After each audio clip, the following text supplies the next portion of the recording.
Hey everybody, before we get started, I just want to remind you this episode is brought to you by our patrons like Ahago Comics, Criore, and Drago66. If you like what we do and want to see us do more, consider supporting us on Patreon. You get access to episodes early and lots of other goodies, and it would really help us out. Though now you're not going to get lucky to do the thing. He's already asked to do the thing. Wait, what thing? Anyway, we appreciate your support. Oh, that thing. Yeah, that's right. It was the goal for forever.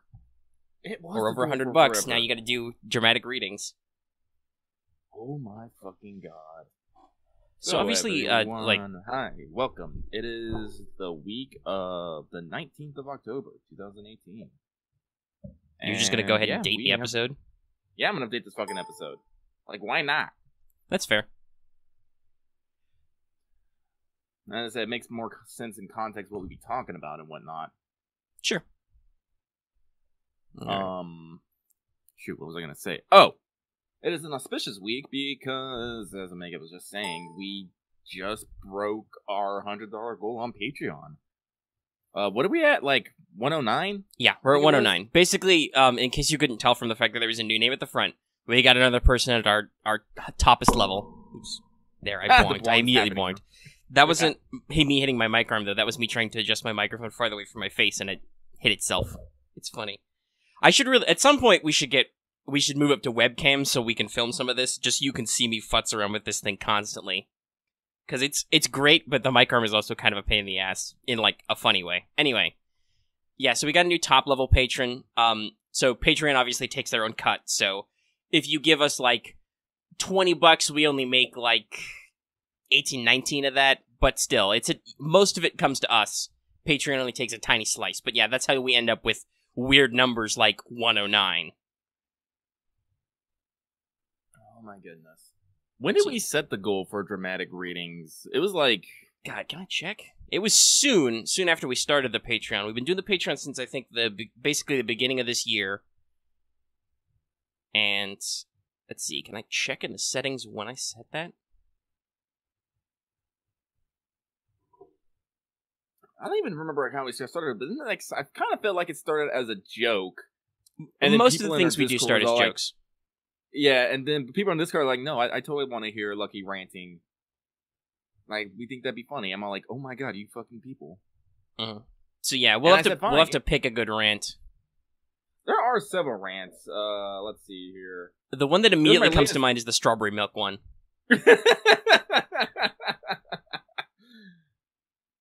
Let's see here.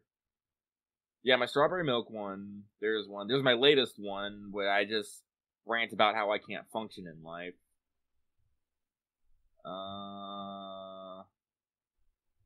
Let's see here. There's one where I fell down in the shower.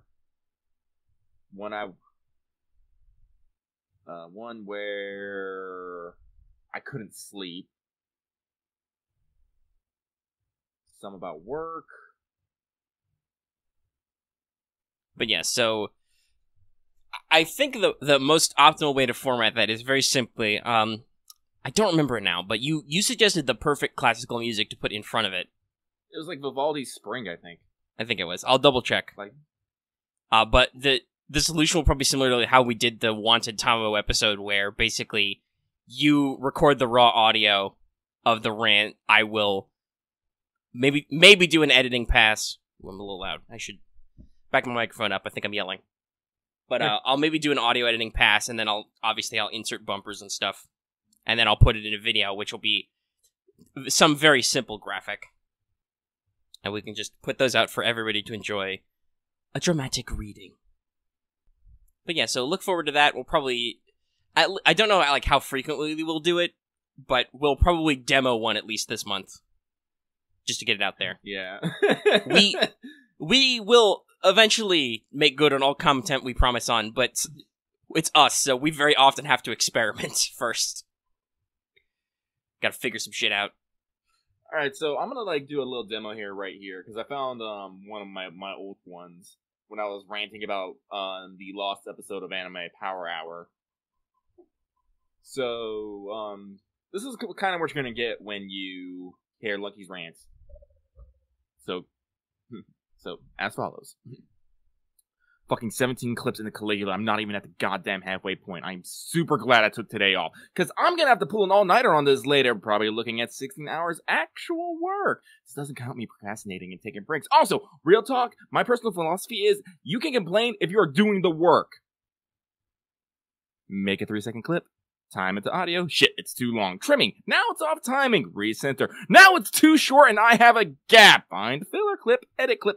Listen to the whole thing again. Debate existing and resist bed. Make minor adjustments. Save. Hit the save button. I will fucking riot if I lose all this work. 10 out of 10 will punch self. Now the question is, energy drink, coffee, or bed? For the full visual, I am currently in the Gendo pose. I just did a visual gat and I'm fucking dying. Holy shit, I'm tired. I'm gonna play it 5 more times. Oh god, he's doing gags. Everybody watch out. Ooh, hopefully you guys couldn't hear me laughing through that. I think I kept it inside. Oh, you were actually laughing? Oh, yeah. I think I was silently chuckling. Like I said, hopefully I kept it inside. Yeah, I didn't hear it. But yeah, so that's what we look forward to. Like, there's literally a channel in our Discord, for those who are not in it, tagged Lucky Rants. The only people who have access to it is me and Omega, and literally 99% of me is me being a runaway train with my thoughts. Yeah. Well, it existed because you had a tendency to basically break in a runaway train of thought anyway. And so I was like, I'll do something funny. I'll make a hashtag Lucky Rants channel. And put it up there, and only you and me can post in it, and then people love it. For some of these, though, I might need your audio input, because you make reactions, and I go off of that. Like, in the latest one, I remember this. Oh, wait, I'm just jump to present. Because I'm literally scrolling through it right now. Where's it? Oh, yeah, that's like basically when you say, well, guess what are we going to talk about on What's Up? And you can discuss it there. And I was like, I totally am, but I got to rant because talking to you is like literally playing Russian roulette, but instead of getting shot, I got cut off. Personally, that is my favorite fucking line right there. Personally. It's like sometimes I look back and I'm all like, good job, me. You ranted real good there. Now you got a zinger. Though, I feel like I love the comedic timing on our last exchange, which is like, shit, I'm going to bed. And then I'm like, that's funny because I was immediately about to say, I feel tired. Anybody else feel tired? Lucky gets real in some of these rants. Yeah. But yeah, so that'll be coming. Also, that's really cool. We're making over $100 a month. Yeah. 10 out of 10. Did not expect this. It's real rad. We appreciate all of you. We appreciate patrons, and then we appreciate anybody who listens to us in general.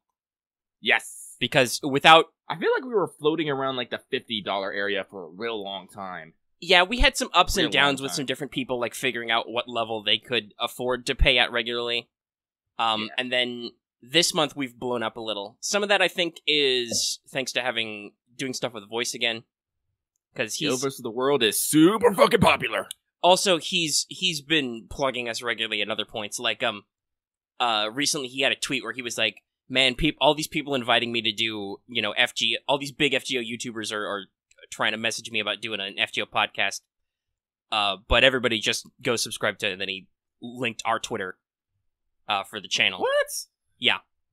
Which also, that makes sense because, like, not to downplay anybody out there who's like, oh man, Voice is really big. I want to hang out and collab with him. But we've been doing this with Voice for a while. Like, we have built a little bit of a backlog. So it makes sense that, like, he appreciates our show and he likes coming on our show.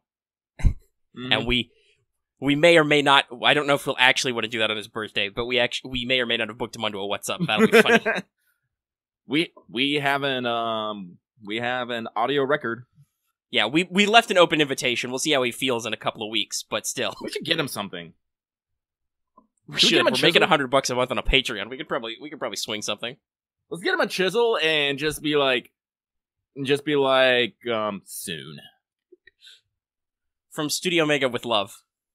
I mean, you can write anything on an Amazon note. Voice, if you're listening to this, we need an address so we can send you a chisel. We could probably, message him. Oh, we'll just message him in the mod chat. Yeah. It's like, hey, give me a... Or maybe he has an Amazon wish list or something. I don't know. Like, it's like when I send you shit. It's like, just use your Amazon. I have to. Oh my god! What's up?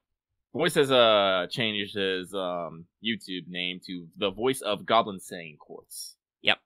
He's one of those people who you see this a lot on some Twitter, especially brand Twitters. You see them change to if they're in a country or at a convention, they'll say something. If they're a lot of people did spooky stuff. We're not that big or that technically competent, so no, I didn't bother doing any of that. I don't even know. What's the spooky version of our logo? Black background with orange text? Let's see here. Lucky, you're the more graphically design minded of us, I think. Yeah. So yeah, I don't even know what our spooky logo would be. StudiOmega. I have to actually think of on that. Yeah. So, like I said, we're not really set up for that. And honestly, like I said, we've only very recently been blowing up on Twitter, and part of that is through interacting with Voice. I think some of that is because I take some swings back and forth. If Voice does a tweet, either as me or as the studio account, I'll occasionally fire back in. He's real obsessed with this. Oh, he did. Oh, he said it less than 24 hours ago. Holy shit. The old evil league of evil. But I shot back in that with where is it? Yeah, he's talking about his Council of Evil Queens. When he first posted that weird idea, I immediately did my first response, and I posted a fucking Legion of Doom image, and I was like, Wuzetan wants pants too. In case you're not familiar with the incredibly old ass meme. Solomon Grundy wants pants too.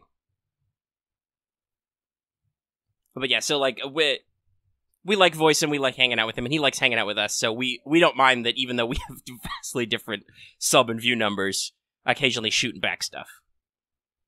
So that's cool. I say this every time, why does he like us? I don't know, I think it's just because we started doing the content he wanted to hear. I guess. And that's how shit gets started. You make the content you want to see, and you look for the content you want to see, and that's how people get big. So we started making content we were okay making and talking to people, and people are like, I like this. And some people like What's Up. Not as many as people who like Let's Talk FGO, but a decent amount. Yeah, it's better than Anime Power Hour, and that's all that matters. That is, in fact, why we started the show, because Anime Power Hour was bad, and we should feel bad. Oh. I do feel bad. Talk a little bit seriously about though, before we move on, I want to say, talking about Anime Power Hour, not too super shill, but if you join our $5 and up, I think it's in the BTS, the behind the scenes category, but if you are already a $5 and higher patron, or you're thinking about it, that's still up there permanently on Patreon if you want to see the lost episode of Anime Power Hour, because that's the one where Editor Lucky first appears, and my god, he is good. I just remember watching the Raw, and I'm like, this is such a shame we couldn't put it out on YouTube, because holy shit, it's really good. We could be good when we try. As I said, Editor Lucky had a real hard time with that person, because he was literally learning everything for the first time, so it took a week to get out. And it didn't even, and then of course it was blocked worldwide. Actually, we got a copyright strike for it eventually. Yeah, as I said, it was one of those things using the audio and the video. It was no. Even though it was sliced up a lot. It was I don't even know how the fuck, because you see pirated anime and anime clips on all the time. So I don't. It's probably I think it's they mess with the audio, they put it up or down a couple octaves. Excuse me, I sneezed. Yeah, I think usually it's going at 1.5 speed is usual. Also, they crop the video, and there's usually a border. Yeah, they do something to fuck with whatever censoring thing. But I didn't want to do that. Yeah, and I know there are shows which can show short clips. The question is just finding that sweet spot on what's a short clip and what's not. Honestly, since we weren't hit on everything, I think it was anything over a certain length. Yeah, I think it was length, and it might have been specific scenes. I'm trying to remember who was the most annoying. Who actually gave us the copyright strike? I think it was the studio who owns Boku no Hero. I think it was. It was either them or it was the distributors for Frank's. But we got hit on Frank's My Hero Academia and on Beatless, oddly enough. Speaking of which, I need to check to see if that Beatless movie came out. That's right, they're doing that. So I can have some fucking closure. Though people, you can tell me, you don't need to keep letting me know. We know they're making a Tanya movie, for sure. Thank you for letting us know in the comments. Saw the trailer is out. That's rad. The trailer is good. Aoyuki sounds amazing as always. I went and listened to like the ending theme like 6 times, like in a row after that. Mm-hmm. The opening and ending are still on my MP3 player. And yes, Internet, I own an MP3 player. It's because how the fuck do you walk around and listen to music with a phone? They're fucking heavy. I don't carry it. I put it in a pocket. I don't know. Maybe that's just like what kind of brick do you have for a phone, Omega? Well, actually, I don't know if I do have a tablet, so I suppose I could use my tablet to take a picture of my phone, but it's hard. I don't know. Maybe it's a shorts thing. Maybe it's a shorts thing. I can accept a shorts thing. Shorts are cut off. That means they're smaller. That means they do not have as much weight to them themselves, which means they are affected more easily by other weights. Yeah. And yay, like and yes, no, I wear shorts like practically all the time because it's Florida, and even though it's the middle of October, it's still like 85 degrees outside. So, it is Pacific Northwest, and we have finally gotten to official fall weather. And official fall weather is when you go out at 8:30 in the fucking morning and it is foggy as fuck. Yeah. God, I wish we get that down here sometimes because it's Central Florida, but God, that takes a while. Yeah, like I posted a picture on it earlier, and I was just like, if I hear air raid sirens, I am killing everyone first. And some people didn't get it. I got it. But some people didn't get it. Anyway, yeah, I know. I feel like you were going to move into something with anime that before I was like, hey, before we leave Anime Power Hour, I want to remind everybody that it exists. Well, I was going to talk, like, now that 2 episodes of Goblin Slayer is out, and you've seen them, we can actually like get more into that. But I feel like that might be a bit of a heavy discussion, especially as we get into the meta behind anime, light novels, and the industry as a whole.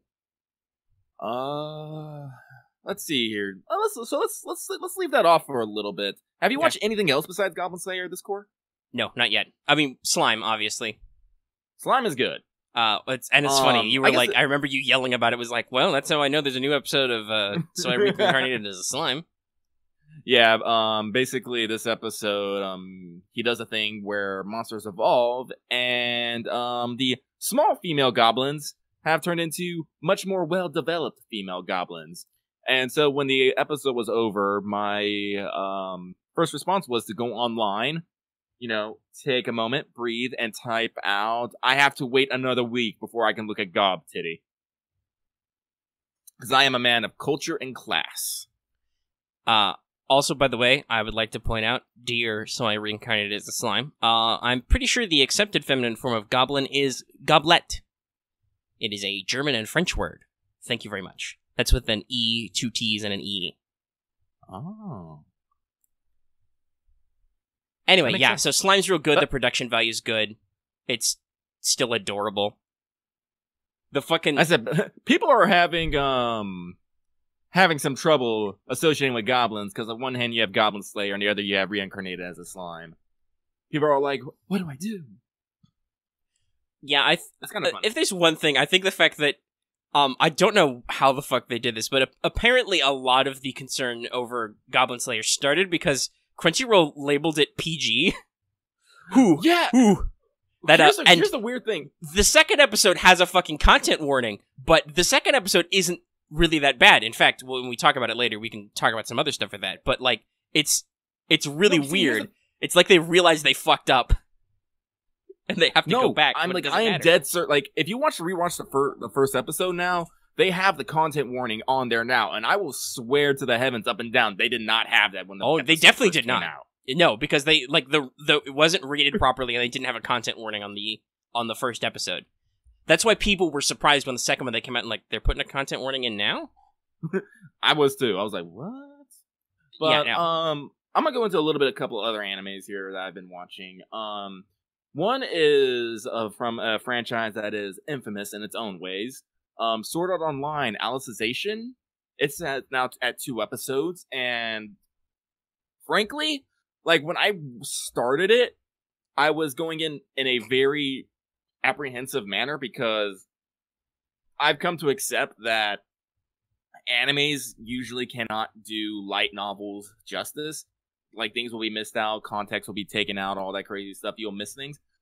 But I haven't actually read the Alicization arc of Sword Art Online. I ended around Mother's Rosario for some odd reason that I can't remember. Well, and honestly, like, to briefly talk about, like, light novel adaptations, you and I have both said we're okay with, like, Fate Apocrypha because we have no idea what the light novel is like. So the anime was pretty good. Yeah. Some people have said the light novel is better, and probably is because of, we talk about the classic adaptation problems. Mm-hmm. And so I'm going in to start out knowing nothing about the Alicization arc. I just know it's like one of the biggest arcs there is in the game, in the story. And like, as I said, like they get me real early. Like, they set me up with some references. They put in some action. It's high. I won't say it's high budget, but it's definitely like one of the more well-funded animes this season. Like, it's up there with Gridman, Slime. Goblin Slayer has a weird budget. I don't know where to place it. We'll get into that later. There's another one that was actually looking really, really good, too. My Maid is annoying. It has some high budget, strangely enough, too, but they seem to wax on and off with it. I feel like there was something else that was, like, super high budget, but I can't think of it. Anyway. And so, like, the 2 episodes I've watched, I'm like, I am, like, actually really interested in what's happened. So, I'm gonna, like, spoil a little bit here, but I don't think you'll mind that much. So, basically, it starts off, you know, like everyday life. Kirito is like isn't back in GGO, but this time the whole gang's there. Asuna is fucking, you know, parrying bullets with rapier thrusts. What the fuck, girl? Apparently, he is not. Kirito is not the only one. Oh shit, Voice is in here. I didn't even know. What the fuck? Yeah, no, Voice is listening, and he's talking shit about Gridman. Apparently, did I mix up my words when I said Gridman and high budget? I don't know. I mean, I assume you implied that it was high budget. Yeah. Is the animation quality good? Yeah, the animation quality is real good. Alright. Then I think you said what you meant. I don't know. Voice is just casting shade. But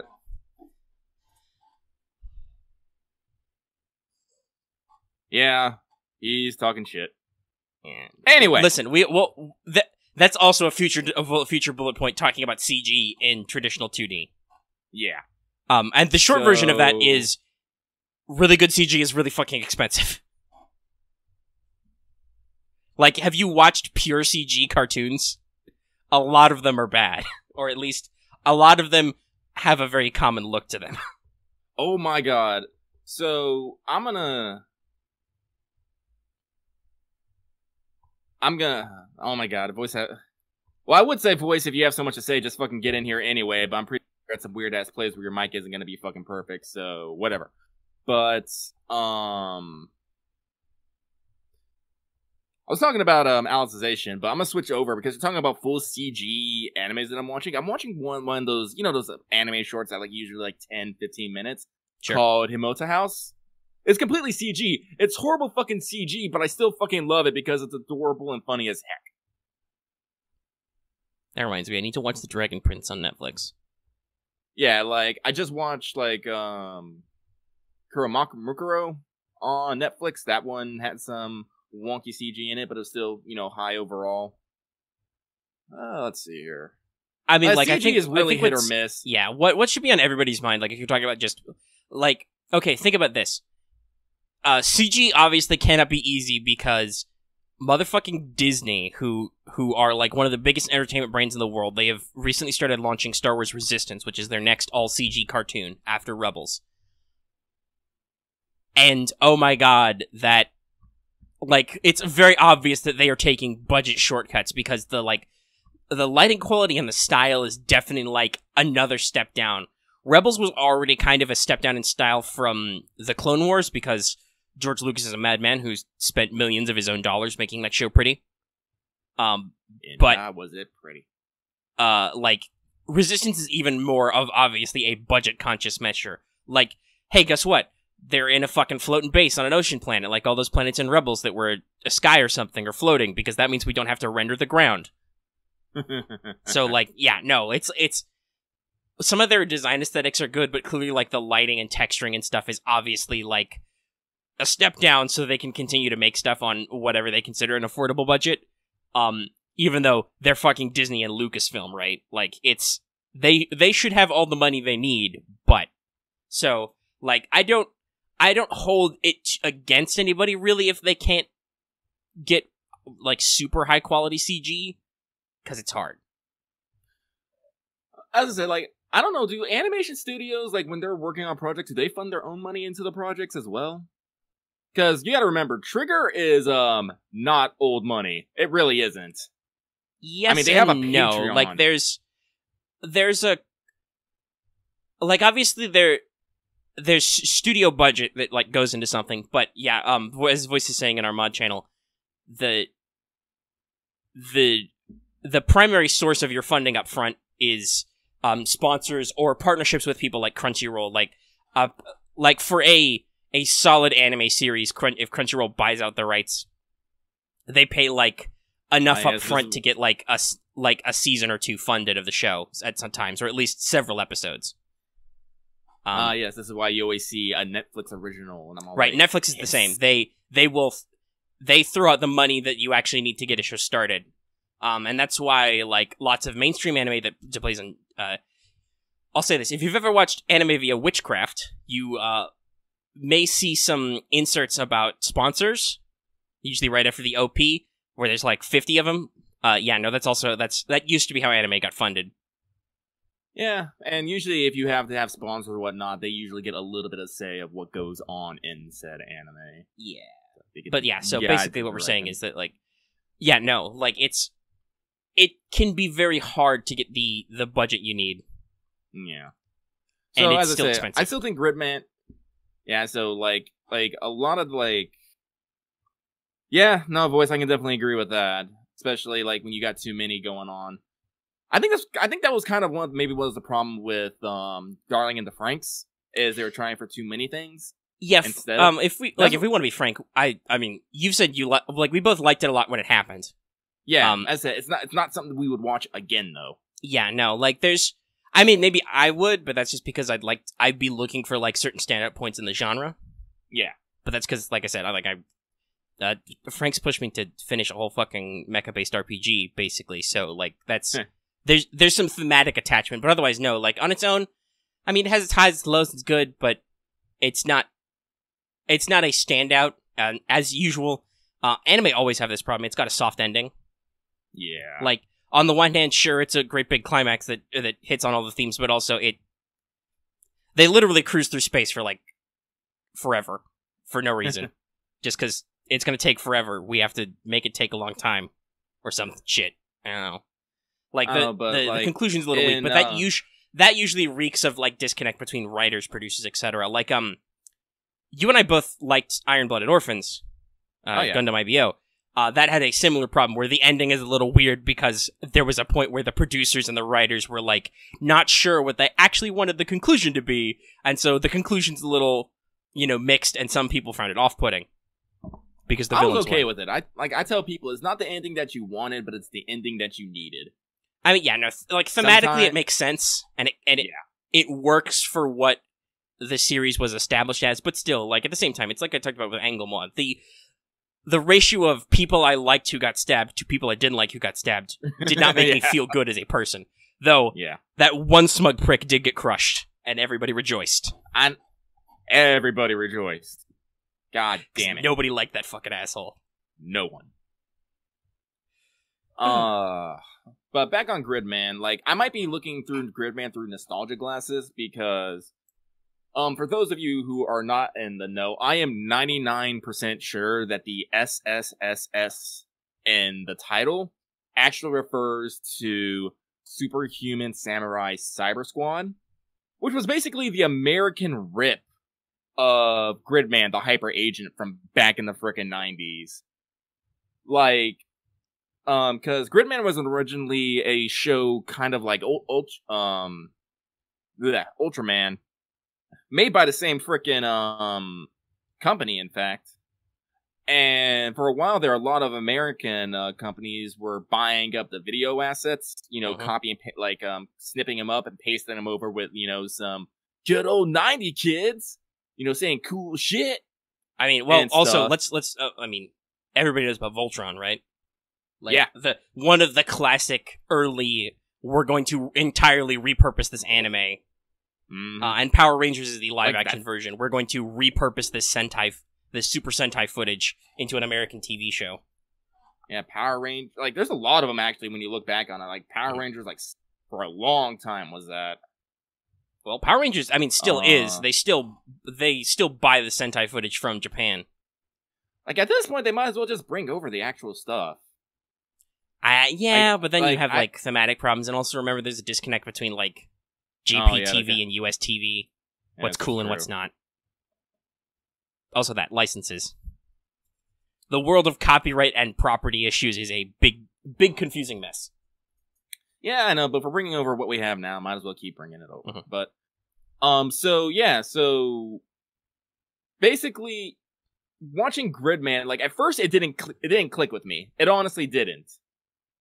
But when I first saw the footage of the kaiju modeling in front of the computer, it instantly clicked. I remembered, and I just got hit with a wave of nostalgia.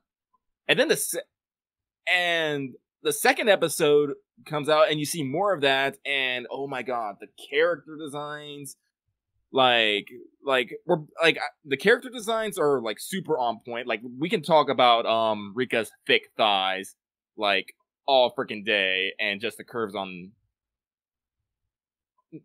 Kane all day. But they're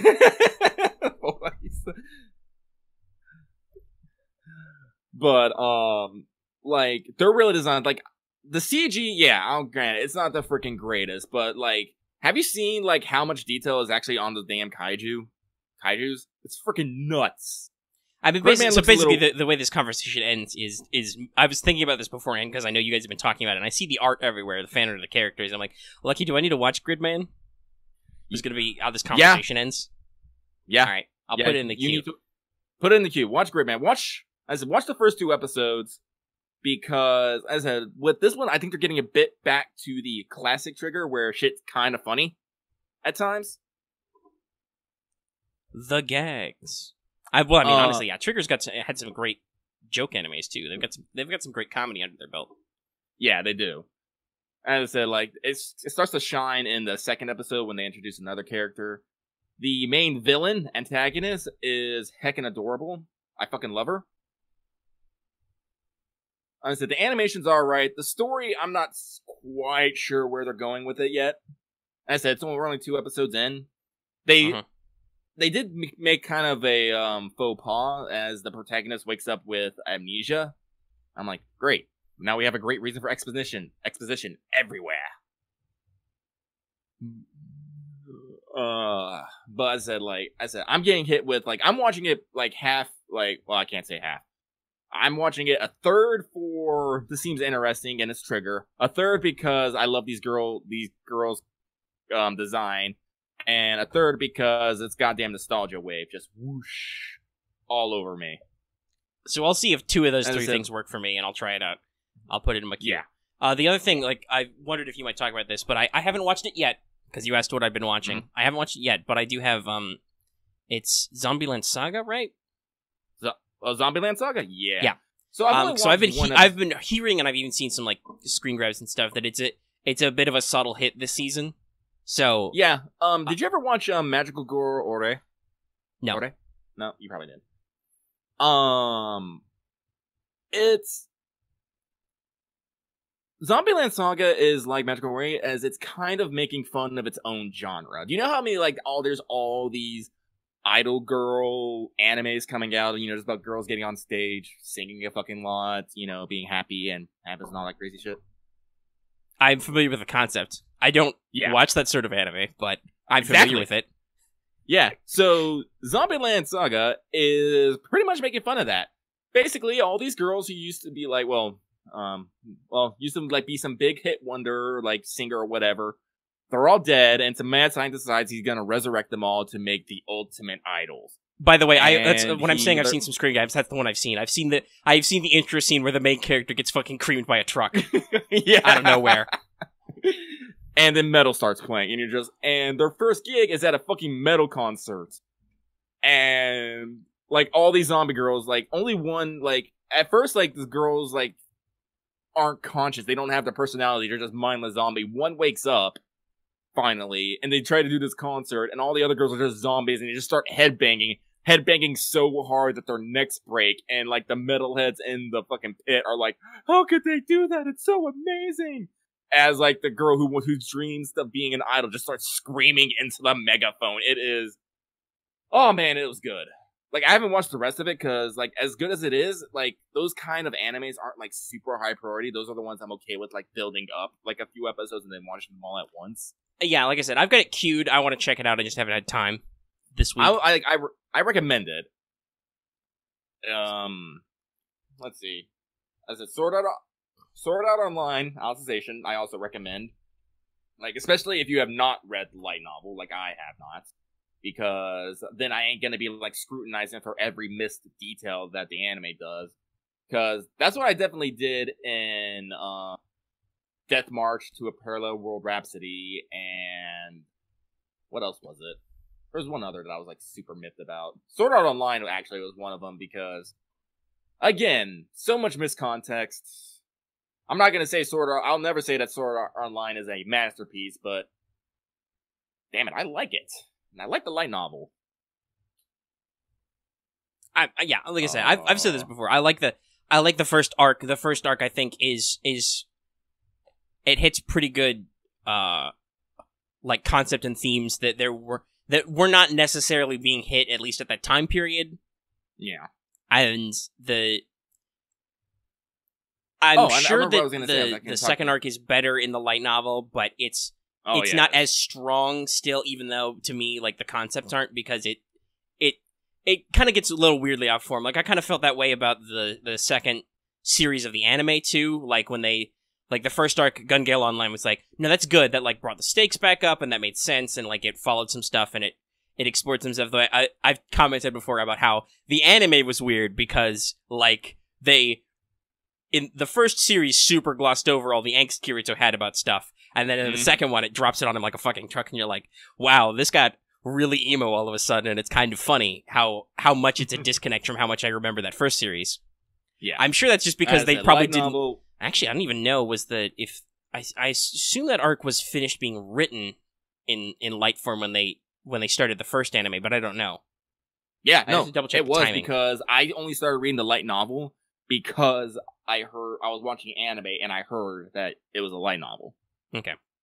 So yeah, so I read, like, I don't know if that was just because they didn't know if they were gonna get all the story arcs in animated form, like they didn't know if it was gonna blow up or not, so they, like, had to pick and choose what they were gonna focus on, and then they ended up focusing up on stuff that they maybe didn't have to in order to make sense later. See, but then I felt like that when the anime transitioned to the second series of the anime transitioned to the second arc, I was like, this is kind of entertaining, but God, wow, you're trying to make the stakes feel real, but they don't feel real anymore. Just one man looking for his goddamn waifu. Like, it goes from, if you die in the game, you die for real, to our kind of individual happiness vis-a-vis this friendly game time is gonna go away, and I'm like, wow, this... Alicization kind of brings back those stakes, because it starts off very normal, and then shit gets real. Like, basically, Kirito and Asuna, Asuna are walking, and Kirito gets attacked by one of the fucking last members of Laughing Coffin, who literally has a vial of goddamn poison, which Kirito gets stabbed with. And I think I heard of this. They try and, like, fugu him or something. Yeah. And he wakes up in a digital world. No idea how he got there or what's happening. And I said, there's some like other details in here, but as I said, I feel like the stakes have kind of returned. There are questions that have been asked. And the OP is like really fucking good. I know people like, oh god, the OP is... I fucking love the OP. It's good. Like, honestly, like, if an OP is good, like, it will sell me on the goddamn anime. It's like, it is the teaser for me. So, yeah. So you should put that in your queue. At least give, like, the first, 3 episodes a watch. Here's something crazy I found out. Apparently, like, 3 episodes is, like, actually a common thing for people to, like, refer to, like, watch something by. I did not know this. I just, like... I heard of that before. I don't know exactly why it started, but I've heard that as a standard for most, like, TV series is usually give it 3 episodes. Especially for anime, that's usually the first quarter, basically. So that'll be your first opportunity to set up and resolve arcs, basically. So you learn whether or not a show is going in a direction you like, if it is going to hit the themes and characters you like, right? Like, most shows hit their stride after 3 episodes. Like, if you want to think about, like, Kill la Kill, for instance, has a big 3rd episode payout, which kind of helps set the tone of the series evenly. The first couple build up a lot. Oh, this reminds me. Trigger has announced that they're making a movie. I can't remember the details, but as I said, they're making a full movie. It looks like it has to do with something like with firefighters. And the OST is being done by Sawano Hiroyuki, who is like my fucking man. He's the one who did the soundtrack to Kill la Kill, All No Zero, Recreators, several other like things. Like, I feel like I've mentioned this. Did I mention this last week? Probably. You've definitely mentioned it before. Last week specifically? Dunno, but probably. Oh, whatever. Anyway, so there's that coming out. Also, if you get a chance, like, go over to Trigger's Patreon and, support them, because they actually do, live streams, and now that Gridman is out, you can request them to draw Rika. Because that's a Trigger show! Let's see. So, I mentioned that with Trigger. You were talking about Kill la Kill and the 3-episode thing, the big payoff. Was there anything else you wanted to add to that? Not really. I was trying to think of other shows that are good examples of, like, how the 3-episode is, but really it's just most shows. Like, yeah. The first episode is... almost every show, a first episode is, like, almost like a prologue, or like it's a real lowball introduction.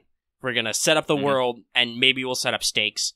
And then the second episode is usually a conclusion to that. And then third is, okay, we've got you on the hook. Now we're going to reel you in. We're going to set up what the story is going to be for the rest of this work. Yeah. So, like, speaking of, like, 3 episodes arcs, another anime that I watched and I really enjoyed is, Does Rascal Dream of Bunny Girl Senpai? Which is another anime based off a light novel, which was adapted into a manga, which is now being adapted into an anime. But the anime, like, I've heard, like, already that the anime is missing key details. But I haven't read it, so I'm judging by what I have, and man, I fucking love it. It kind of reminds me of the Monogatari series, where there's a lot of back and forth between the main character and the main girl. A lot of, lighthearted bickering, zingers, back and forth. It's like, I love that dynamic of, people, like, slowly getting closer, without actually, like, have to jump from 0 to 100 immediately. That's one of those things that kind of bugs me in anime. It's like relationships. It's like either the guy's going to be completely spineless and never say anything ever, or he's going to be completely infatuated over his hill and make a complete wreck of himself constantly. I'm just like, nope, let's have some more organic relationships here, please, thanks, okay, bye. But, as I said, it's... Oh, really? Well, it is, so Voice has said that apparently My Anime List thinks it's the best show of the season discussed. Yeah, it's funny. I'm glad Voice said that to you, because he literally just made a tweet about it. I was about to show you. Yeah, so I'm gonna, like, as I said, like, it's pretty damn good. Like, I'm not gonna lie, like, I fucking love it. It's good. The animation's good. Voice acting's good. Like, as I said, the way, like, they progress through the entire first arc, pretty damn good. But we're only, like, 3 episodes in. That's a little early to be calling anything, I think. Because, I mean, that's, like, voices... I had that thought, like, about, I don't think we're still at that point yet, but I had that thought. Some people were like, yeah, a lot of people just said that the anime of Goblin Slayer is really bad, and I'm like, you're 2 episodes in, you can't say that yet. Like, you just don't know. And, like, Voice also said he thinks it's boring as fuck, though, lol. And I'm like, I can't fault him that, because there's not a lot of action scene. It's literally just mostly a boy hanging out with a girl and them talking to each other. Like, yeah, there's some drama in there and shit, but generally that's it. By the way, I'm going to ask Voice. This is going to be our weird interactive segment. I'm going to ask Voice. What? Oh, you can ask me right now. I'm right here. Oh, wow. Hey, what's up, buddy? I need to make my opinion heard because it's just scenes that makes this show really... Because it was so boring, I actually started to analyze this show from, like, a directorial kind of point of view. And when this was the moment this was in episode 2, when we find out that, main girl's mom, I'm sorry, I forget her name. They all have funky names in this show. Yes, they do. But they're strangely not as memorable as, like, Senjo Gahara or Araragi, which clearly this show is ripping off Bakemonogatari. Oh, but, yeah, it is. As I like to call it Origairu X Bakemonogatari, like, or Origairu Monogatari, basically, because that's exactly what this is. But anyway, at that moment in episode 2, when main girl's mom forgets that she exists, like, that's revealed, they actually do a digital zoom on main girl. A digital zoom, not like an actual, like they did it like frame by frame zoom. Mm-hmm. They did this kind of zoom where it's the most cheapest type of zoom you possibly can. And that was the most dramatic shot in the entire anime. Zoom. Even including episode 3. Enhance. And I'm like, no one makes an interesting expression at all. In fact, I was until episode 3, I even asked my dad, who watched it with me, the whole thing. I didn't force him to. He's actually, still trying to figure it out as well, because he watches a ton of anime as well. And I mean a lot. And he's even trying to figure out, why do people like this show so much? And I even asked him, I'm like, up until episode 3, I was like, did any character even, laugh? Has a character even laughed once? And he's like, no, I actually don't think so. And I'm like, do they know any emotions outside of really dumb, dry wit?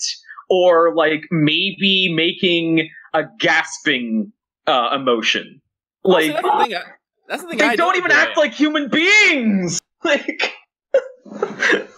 that's the thing I kind of enjoyed about it, is that it was just this kind of deadpan humor going back and forth constantly. I mean, if you're looking at that style, that's good, but at the same time, it's like, I can also see, okay, but is that the best thing ever? I will be absolutely fair to Lucky. My criticism is not that... No. Well, as I said, not that people dislike the show, but my criticism of people who dislike the show was their reasoning, where if they just didn't like it because there was a rape scene in it, I'm like, okay, you're going a little too far saying the show is garbage because there's a rape scene in it. Yeah. But it's the other way with this show, where it's like, I don't care if people like the show, but the big thing is, why is it anime of the season? And why is it so far and above anime of the season? That's what... Go ahead. I can understand that. Like I said, I like it. I'm gonna keep watching it. I hope it goes in interesting places. It's only episode 3. We've had one arc. I said the characters I like them, but as I said, it's kind of a slice of life story with a little bit of supernatural that's in it. It's not something out there amazing, new, astounding. It's nothing fresh and new, but it's something that I would consider a lovely but safe story that is kind of well animated. Like I said, I like the animations a lot. Right. As I said, characters are well designed. As I said, the voice acting, while yes, the characters are kind of... Well, I did find it funny that the main girl is literally Yuki. Her design is Yukino in just a different... But I fucking love, even, actually most of the characters are deadpan. Even Futaba, the short scientist girl, who's literally my favorite fucking character. Oh yeah, she has 0 emotion. Yeah. 0. But you know what? I think it works best for her because she's like, I don't give a fuck. I'm here to do science. Right. But like, yeah. So like, yeah. Well, everything is. It's like, I don't know if I call it top. Like right now, like honestly, for me, like not even like top of the season, but top of the year still is A Place Further Than the Universe, A Journey That Leads to Antarctica. Right. Because, as I said, that was like an emotional goddamn trip of, you know, self-discovery and adventure, like on the most mundane of means. Right. But this is not, like I said, this kind of story is not doing anything like spectacular. It's hitting like all the good safe points and staying at that point. So while you can still have a good experience with this anime, you can't have an amazing experience with this anime. It's something I would recommend. Something I would recommend everyone to watch. You know, give it a try. But I'm not gonna be like, if someone says, "Oh, it wasn't for me," I'm not gonna be all like, "What the fuck is wrong with you?" I'll be like, "Oh, all right, it's not your cup of tea." Although I do have to ask this question, and this is genuine. I'm just wondering if I over. Do we know why exactly she was wearing that bunny girl outfit in the library? The way that it was basically explained is she was basically trying to think of the most attention-grabbing thing she could wear. Okay. Because so it had already started at that point. Okay. Yeah. Okay. It was one of those things where, because of everything else in the show, gotten even the reason why this show's like Bunny Girl something really super novel name. And I was like, yeah, why is it called this if it only ever happens once? Yeah. It's basically a reference into how he first met her. He basically refers to her as a wild bunny girl. Right. So, and as I said, the bunny girl outfit like comes up here and there, and it's one of those things that helps him remember and all that crazy stuff. That's it. Another thing is, just real quick, I want to mention for anyone who hasn't watched it, but I did actually turn to my dad and I said, you know what? This moment would actually be super powerful and might even turn me on the show if I didn't know from the synopsis that there were other girls in this show. Oh my god, that is one of the problems I have with is like that's actually one of my problems with Sword Art Online actually. Right. It's like I can accept like two other girls besides Asuna like having feelings for Kirito. The rest of them I can think are like, completely useless. Yeah. Like I completely agree. That show would be if it mostly at least like 80 to 90% of the time, but there's like 2 where she's just not even present. Yeah. Like she's around, but she doesn't do anything. So yeah, so as I don't know what it is about like the notion of the guy has to have all the girls, but at the same time it's all like sometimes it works, sometimes it doesn't.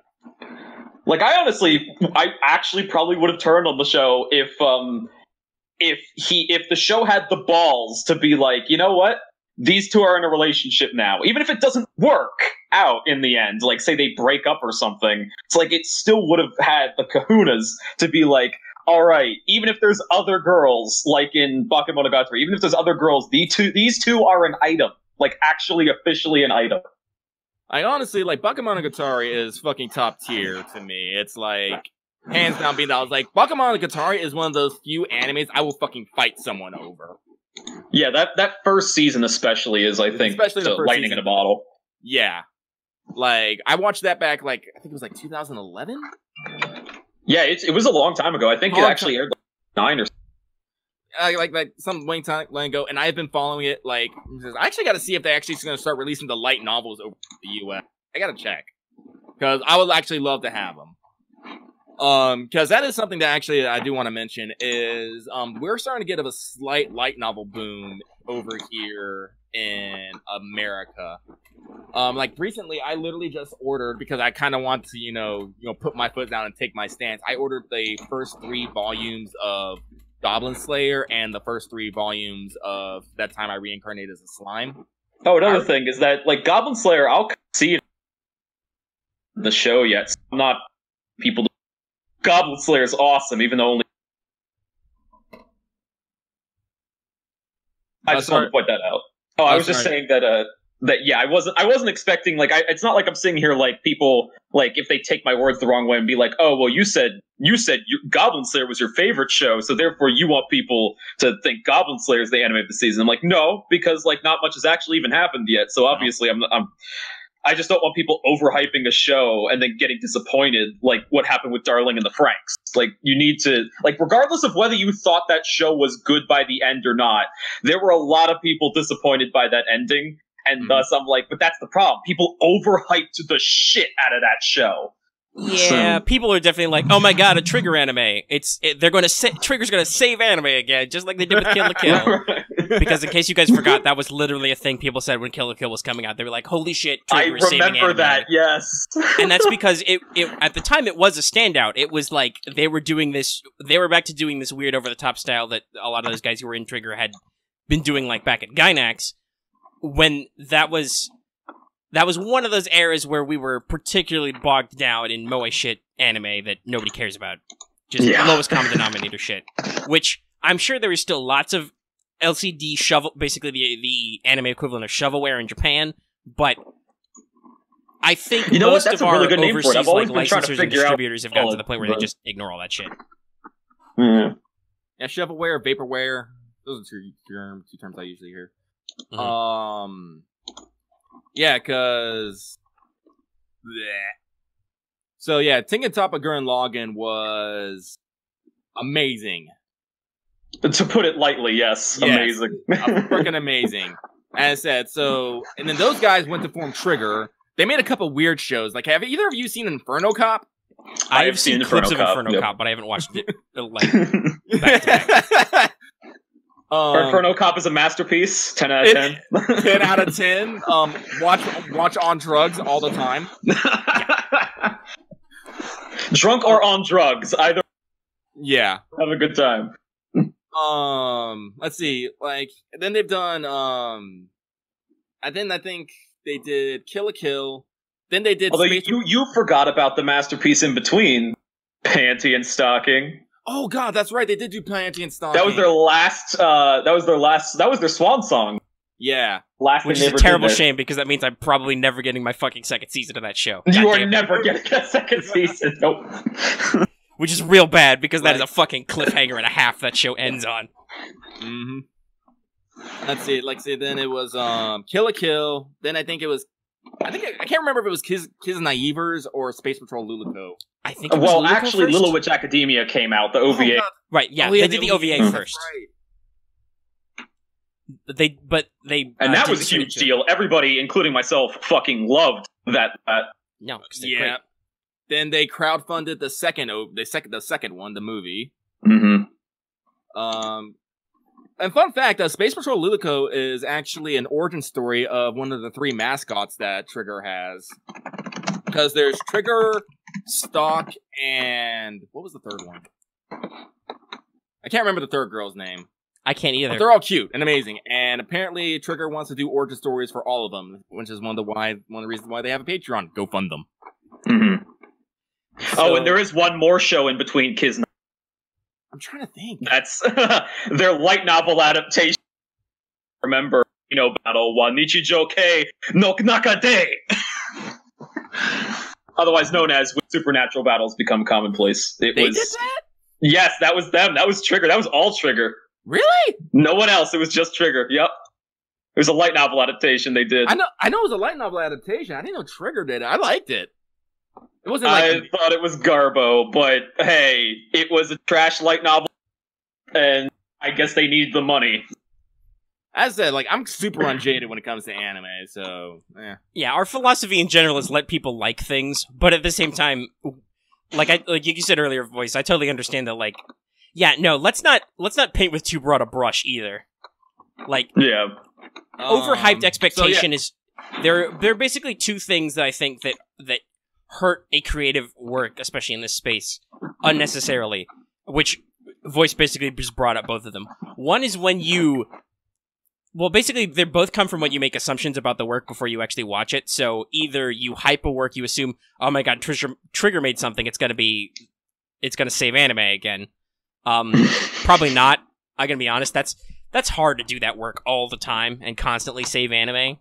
Yes, the second is like the absolutely. reverse, is like the going into something and being like, oh my god, this is somehow offensive or outrageous or something. Like, basically, you call the work out on something it may or may not be doing before you even have the whole work. You jump to conclusions, good or bad, before the whole thing is even out, and you can actually look at it from a critical standpoint.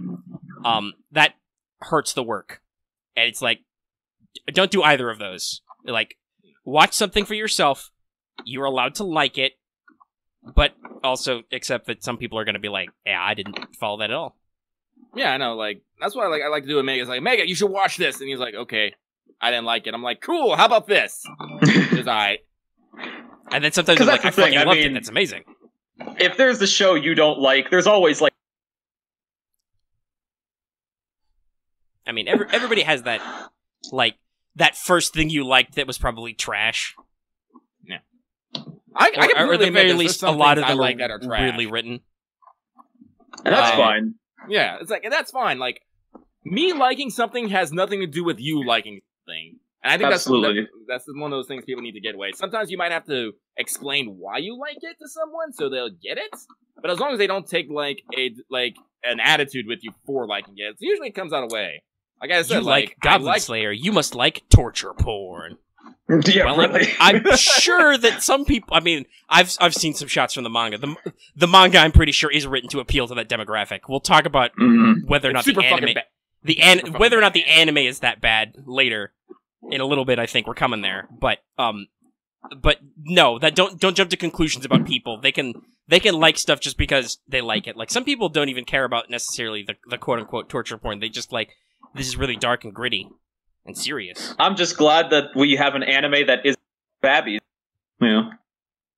As I said, like, that's one of the things I do enjoy most about anime is you can have a story just about anything.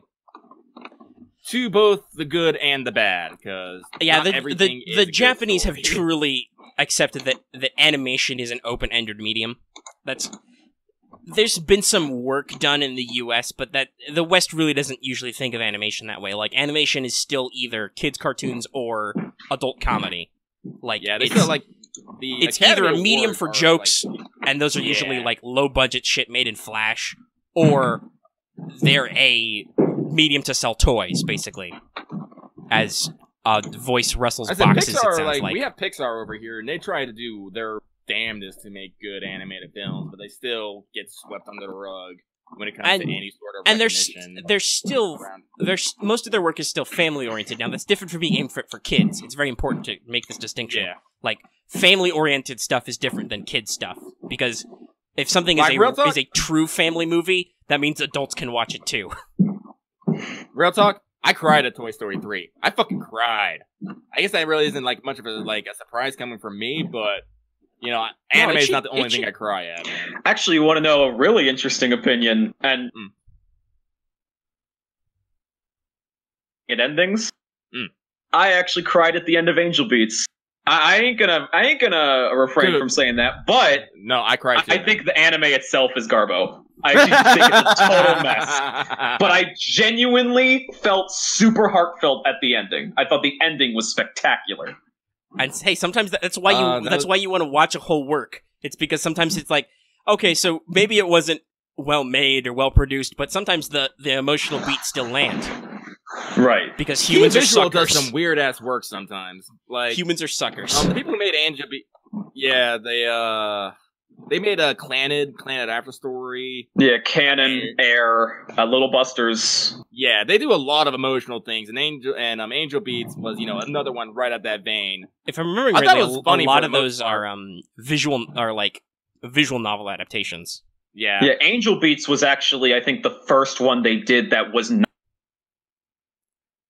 Because, by the way, guys, that was the thing at one point. Before it was light novel adaptations, everybody made visual novels as the cheap entry-level entertainment in Japan.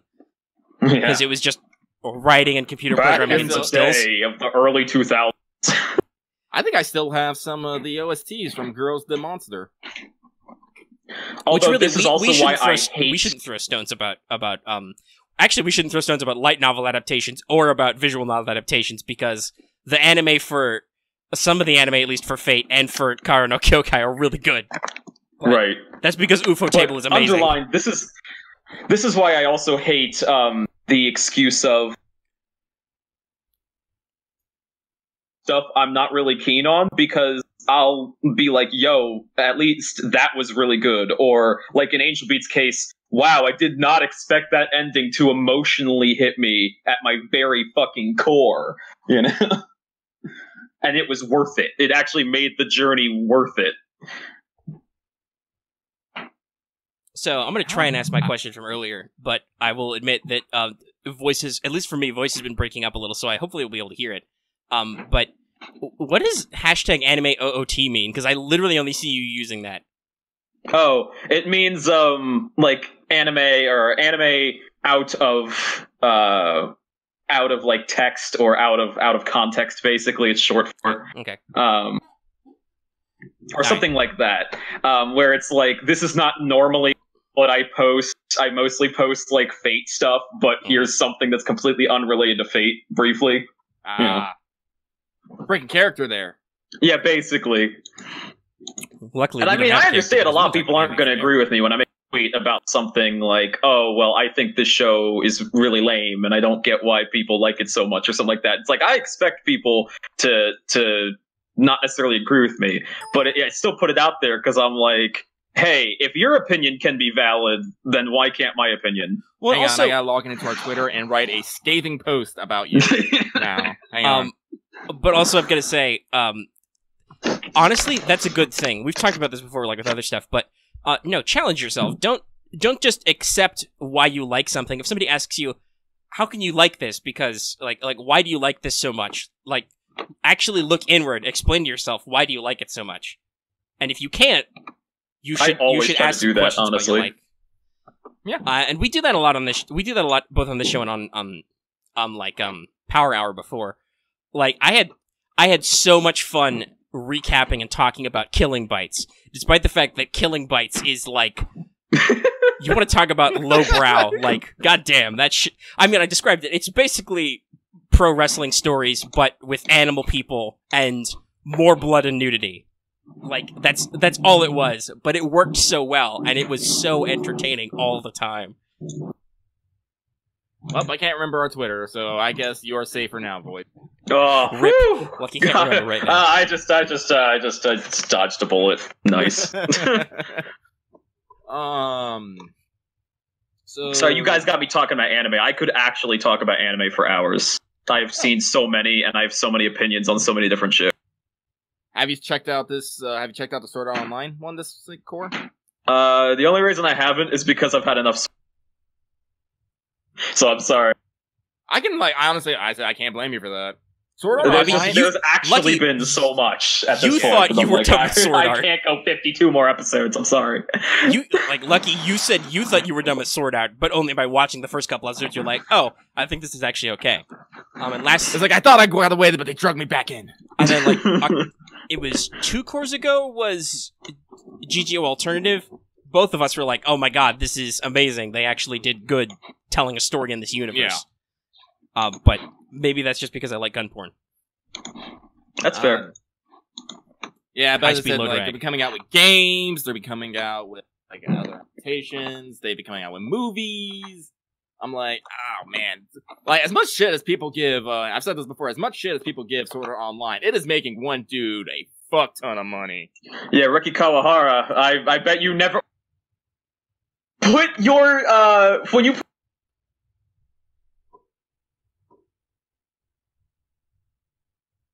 think, wow, you know what? This is so worth it that I'm gonna be rolling in money. Like, I wonder if there was a point. I wonder if there's a point where he was actually done with the story, and his editor was like, "No, you must continue." And he was like, "What?"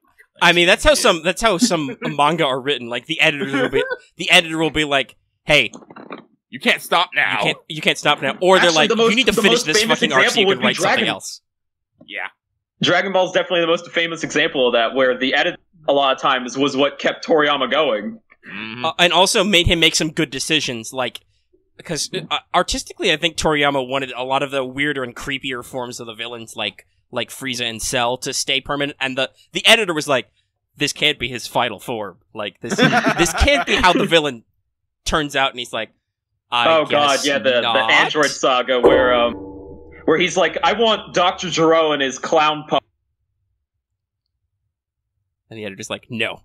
Fat dude, no thanks. We need new villains. So he makes Android 17 and 18, and then he's just like, they're just punk kids. Get somebody else. So he makes Cell, and he's like, oh, that's too ugly. He makes another form for Cell. Ah, still too ugly. And then he makes another form for Cell, and he's like, perfect. Uh-huh. Welcome to Dragon Ball 101, everybody. Nice. But yeah, no, that's a lot of how a lot of manga gets written.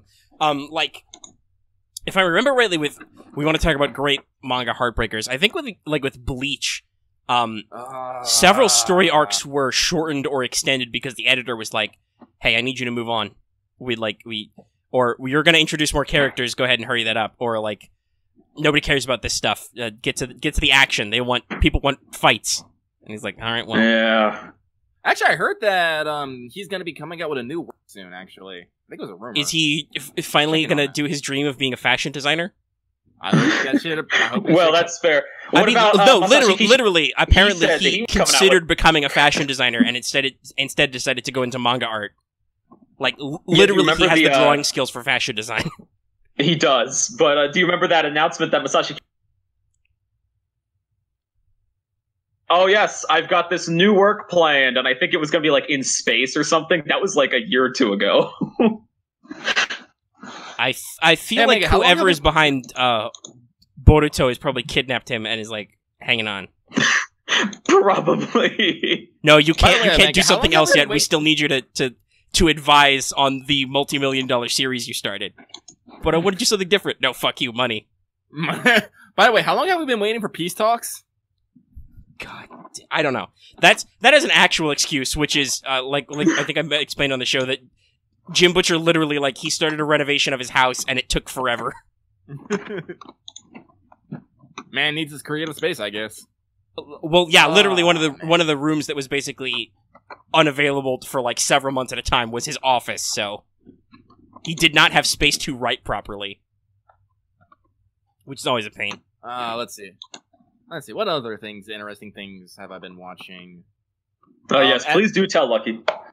Oh, well, my complete and utter fluffy, heartwarming anime of the core is As Miss Beelzebub Likes, which is just ridiculously cute and fluffy.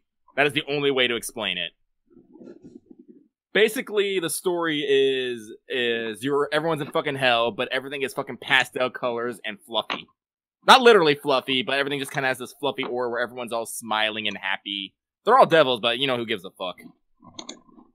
And it basically just follows one of the rulers of hell, Beelzebub, who is this fucking opie loli. Like, I don't think I need to explain that, do I? No. Okay.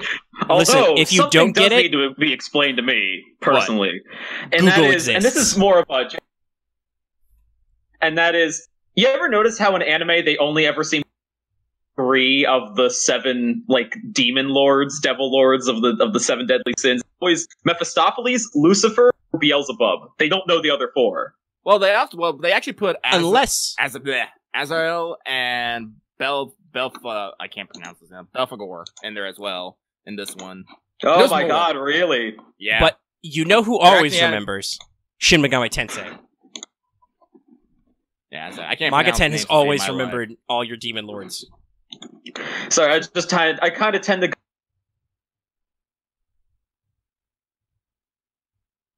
Lucifer, because I've seen Lucifer, just his name in several titles. Although Beelzebub as well, and Mephistopheles is like always a character in these types of things. Yeah. But the other 4, nah, they barely come up. So yeah, there's a little, but as I said, it's not. This anime is not, about demons and stuff. It's literally about this opie lolly Beelzebub who likes fluffy things, is kind of an airhead, and is constantly having to be looked over by her head attendant, who is this pure-hearted tsundere type of guy.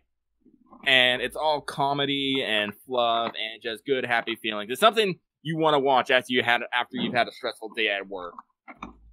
That's fair. It's like, like I said, it's not, again, it's not for everyone, and it's just cute. It's just cuteness. You just want, like, pure concentrated cuteness, like, beamed into your eyes for, like 28 straight minutes. This is what I would suggest. Honestly, I've begun to not fault turned into one of those people who likes cute and fluffy, or as I like to know it for anything else. Thank you, Kaon. But yeah, like anyone who's into that kind of, because it's a stress reliever, I'm just like, you know what, that's fair. I can't fault you for that. So I really have been really soft, for lack of a better term, towards those kinds of shows. I think that is usually referred to as cute girls doing cute things. Yes. As I said, like a lot of animes like that, like Laid Back Camp, great example. Like, you can even consider, like, Lucky Star one of the, like... the cornerstone of Slice of Life! The cornerstone of Slice of Life is kind of that, too. Literally just 4 girls going around there every day being cute and being stuff. Like, man. I love Lucky Star. I love it so much. I do too. Lucky Star is one of those animes I can literally just put on at any time and be fine watching it. It's probably because it's so pure and, like, undistilled, just, like, or rather, I guess, distilled slice of life. It's just, like, it's just so perfect. Like, I like to compare it to Nichijou, which is kind of the same way, except they make, its literal motto is making the mundane extraordinary. Which they do. So, like, those are the two, like, I will go to a lot just for, like, when I want to show people slice of life. But yeah, like, Miss Beelzebub, it's not quite cute girls doing cute things, because, as I said, like, honestly, you would look at the art style and you think it's more of a shoujo kind of style, instead of, like, slice of life. Actually, I think the writer is a woman, the original writer for it. I'm not sure. I gotta double check. But it's good. Let's see, what else have I been watching? Oh, here's one that probably has people getting ruffled. My maid is annoying. Also known.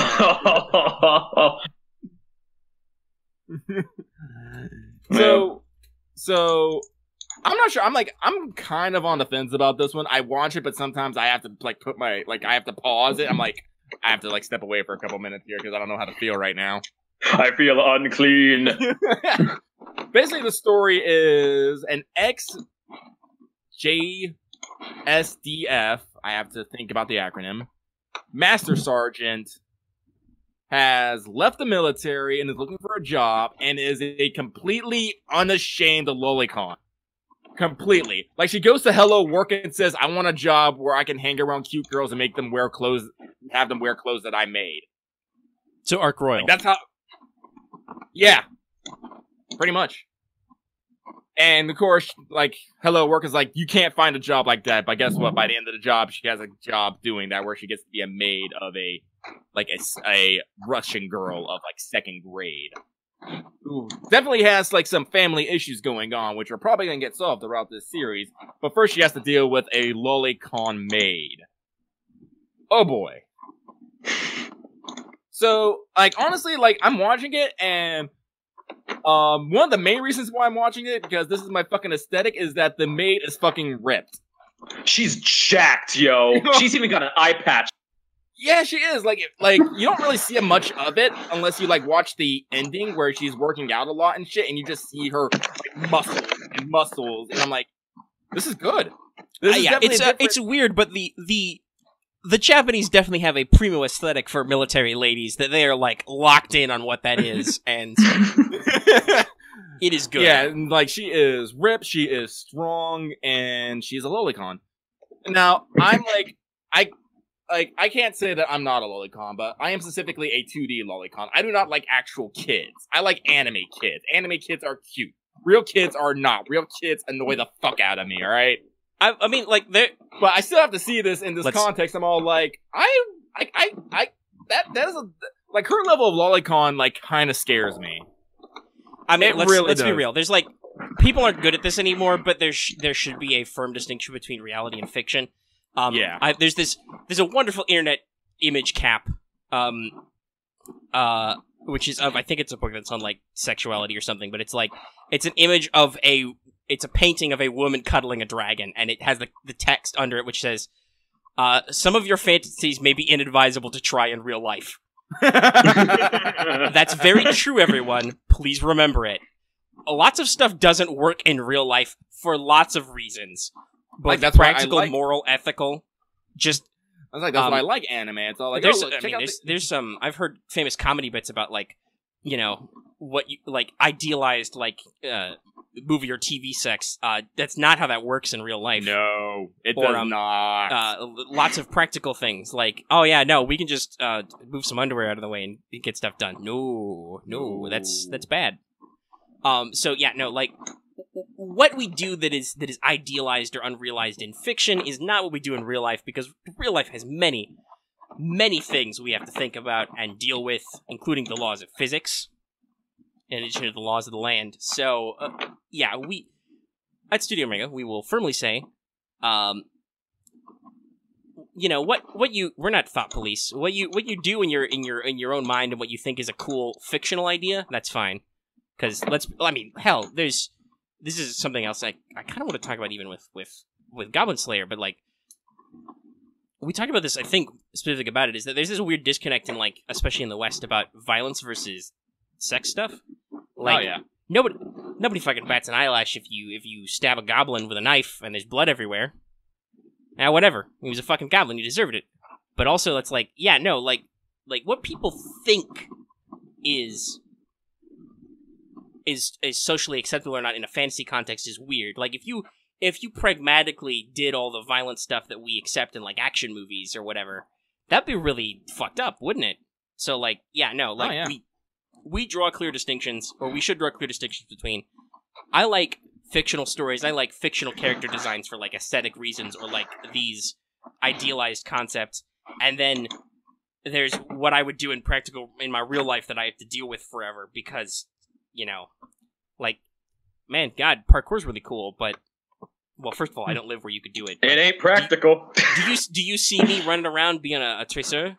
No. One, because I don't have the time for that, but also, God, that would, if, I would need you would need a lot of prep to get into it. It's a sport, basically, which means you have to take it seriously. You know how many videos I've seen, like, people biting it, doing that? Like, no. No, it's a very common meme compilation of people just eating shit. Yeah. But yeah, no, like, but boy howdy, despite the fact that in real life I have like I've said this before, I don't have a fear of heights per se, because like I love taking the window seat in a plane. People who have an actual fear of heights, that like freaks them the fuck out.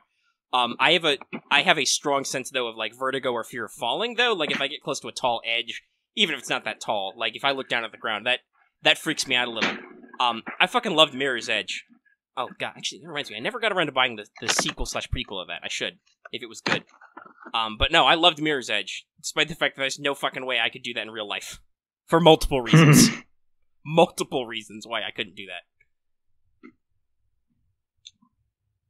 Anyway. I don't have a fear of heights, but I do have a healthy respect for sudden impacts at the end of them. At the end of a fall. That's what I say. I'm like I don't have a fear of heights. I have a fear of falling. If I'm, like, in a situation where I'm like, shit, I could fall, that makes me nervous.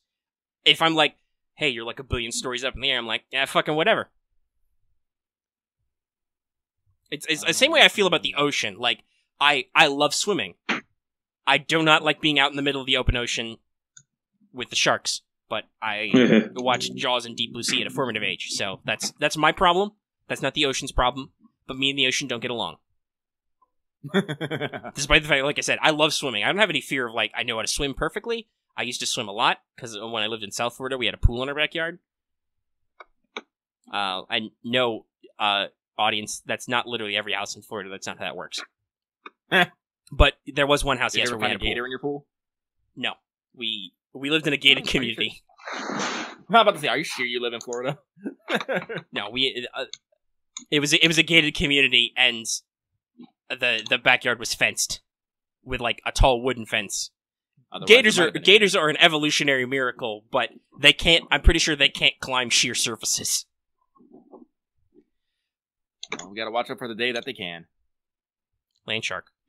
But yeah, no. So there's definitely a difference between I have a healthy respect of this situation or these creatures. That's how I feel about like snakes and spiders.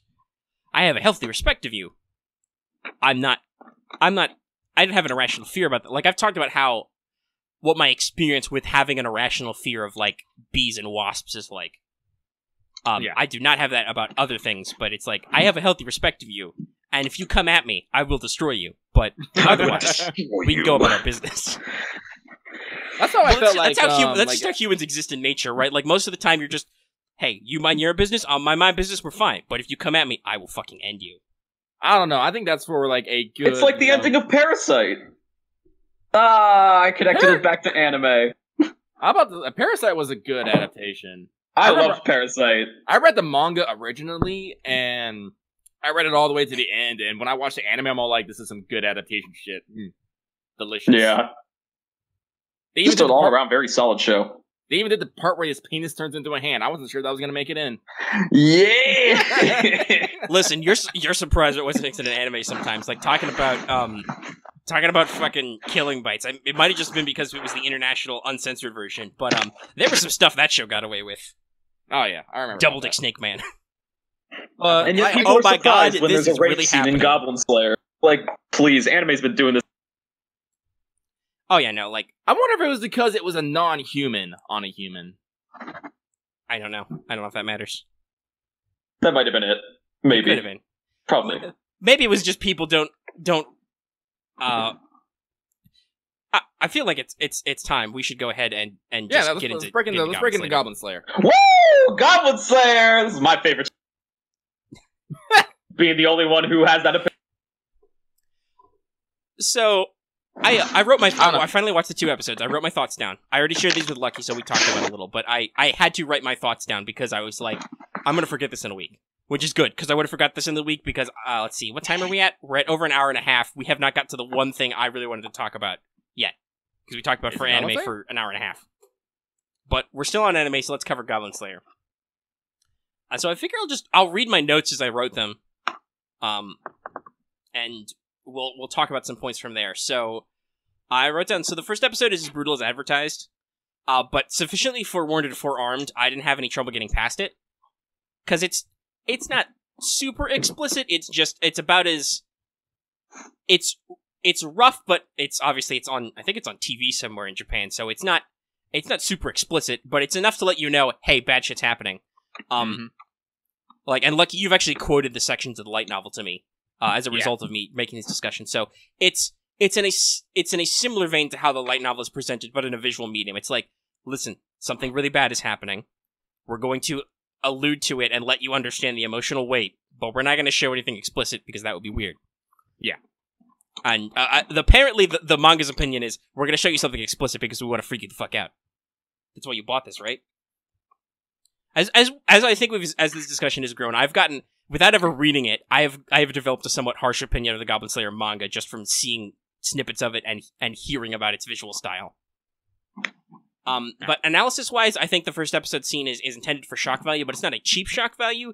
It's supposed to immerse you in the world the same as our viewpoint character is getting. It's supposed to be, oh, you thought you were watching a perfectly normal fantasy anime, and it was going to be fun and lighthearted, and you were going to have happy fun times. No. It's bad. It's real bad down here, guys. So, with just 2 episodes, I feel like I have some questions and concerns about the tone and actions of various parties. But, with only 2 episodes, I can write those off and say, the story needs time to develop. I can let it try and explain itself. Like, Goblin behavior and competence seems, chaotic and then, like, inconsistent at times. And I think that part of that is the point, but at the same time, it's also, like, for storytelling, it's a little confusing. Like, they're supposed to be smart as children, but sometimes they're caught in, like, traps that, like, animals would be smart enough to avoid. And one of the scenes that always to me is, like, kind of weird, like, in a narrow tunnel with all the advantage in the world, they can't hit the priestess for shit with a bow. but one of them wings Goblin Slayer in the head with a stone from like 1,000,000 miles away in the dark. And I'm like, are we sure you guys are supposed to be this level of competence all the time? But I talked about it with Lucky, and I'm like, I guess the idea is you can never be sure which goblin is a smart goblin. Yeah. So also, I think they tend to get lucky. That's true. I mean, those kids went into that cave completely unprepared. And we'll talk about that in a second, because as a tabletop player, I have thoughts and feelings, because while this is not a literal RPG mechanics world, like, this is not like Konosuba, where there's, like, literally a mechanism for all this, even though they do have character sheets, but at the same time, it is clearly an RPG-inspired world, so I have thoughts about that, but... I think that's one of the things that the anime kind of misses, though. Yeah, it's more subtle in the anime, but then they might have time to expand on that later. While the second episode kind of does explain the disconnect between the danger and the pay of the quest, it still makes me wonder, like, how the world stays functional and how the adventuring guild exists. Like, most of this has to do with, like, training and attitude of adventurers. So, rookies are really bad at their job, but then wouldn't it be way more sustainable for the guild and people who train them? Because, like, the priestess came from a temple. She was taught divine magic at a temple. I think it was mentioned, I don't remember it really well, but the mage girl studied somewhere, obviously, to do magic. So, like, I'm assuming these people are being trained in your typical Western fantasy fashion, and then there's also a guild of adventurers that handles all these quests and stuff. Wouldn't it be better to arm them with some basic knowledge they need to increase their survival rate? So that's, like, that's a question I have, and we'll see if that kind of gets to that. Well, like, I was specifically saying for this first group, the guild girl did try to get them to stop and say... She doesn't try very hard, but she did try to get them to get around. She didn't explain why. Well, not to mention, even in the second episode, which is kind of confirmed in the second episode, that pretty much everyone thinks Goblin easy. Everyone does. Well, some of the higher level adventurers know that goblins are a pain in the ass, but for them it's like, it's not worth the pay. Yeah. It's not worth the money. Basically, goblins are basically worker level work that you do to get your foot in the door. It's like, it's either that or go fight rats in the sewers. And here's the line directly from the light novel: no one wants rats to be their first adventure. Yeah, nobody. Well, I would. I would be smart about it. I'd be like, no, I'm gonna kill 20 rats. I'm gonna sell 20 rat asses. But whatever. Because here's another line. Basically, some young kid, drives off a few goblins from the village, thinks their heart's stuffed, and think they can be an adventurer and go kick a whole bunch of goblins' asses. Yeah. And honestly, that's true. If you actually look at, like, the challenge rating and the levels and the stats and equipment of goblins in your basic Pathfinder D&D, like, a lone goblin's a chump. And that carries through into Goblin Slayer. Like, especially against, like, 3 people, and with a... Yeah. And they had a fucking caster. No big deal. They had a caster. But we'll talk about party comp later. Like I said, I have thoughts about the adventuring group, and about how utterly incompetent they were, or at least that one asshole was. But also, that said, the point that this setting is basically a game of gods can kind of explain some tropes and plot points that exist with no other justification. But if the anime in particular doesn't touch on this concept, that's a strike against it. Like, I will say that. That's like, yeah. My third bullet point, though, is, that said, again, if the ecology of this world creates and support creatures like goblins of this danger level, what are the quote-unquote real mobs supposed to be like, right? Like, what... Because if you go up the challenge rating, most D&D goes from, like, and Pathfinder, like, their monster manuals will include monsters that you can fight at level 1 to level 20. Like, what's your level 8-ish monsters? What's your level 12-ish monsters? Like, what are those guys like, and how bad of a problem are they? If this is what goblins are like. I'm pretty sure we find that out. Well, you will. Like I said, I don't want to spoil things, but as I said, there's more than but I'm just saying this is just goblin. Me talking to people who are like me, just following from the anime, which is like. But no, like if you're thinking about it, like if you're like me, you're a little confused as to why people don't approach this problem a little more seriously. Do also think about what are the if goblins are the not real monsters, what are the real monsters supposed to be like in this setting? Because if you read the fluff for a lot of these D&D monsters, they're bad. I always figured since the second episode, especially, and again, even though he's the Goblin Slayer, if he's going to get a party of 5 different people, which is very clear by the OP, like, they're clearly not just going to be fighting goblins the whole time. There's going to be stuff of various levels that shows up. Oh yeah. Like as I said, like they're gonna start getting into like meddling. Yeah, and I've done some. I know some of a little bit of the detail. I don't want to talk about it though, because I did some, obviously to formulate my opinions better. I did some background reading to double check some stuff. Mm-hmm. Because as we've discussed, there is already some stuff that has been skimmed over from the light novel and the manga, even that is not in the anime. So like I tried to familiarize myself a little bit with some of the stuff. So yeah, no, they will do some stuff. So I think a bullet point that I think a lot of people were thinking about is in episode 2. I said this, that I didn't feel entirely comfortable with them sexualizing the farmer girl. I think she's just cowgirl with a space in the.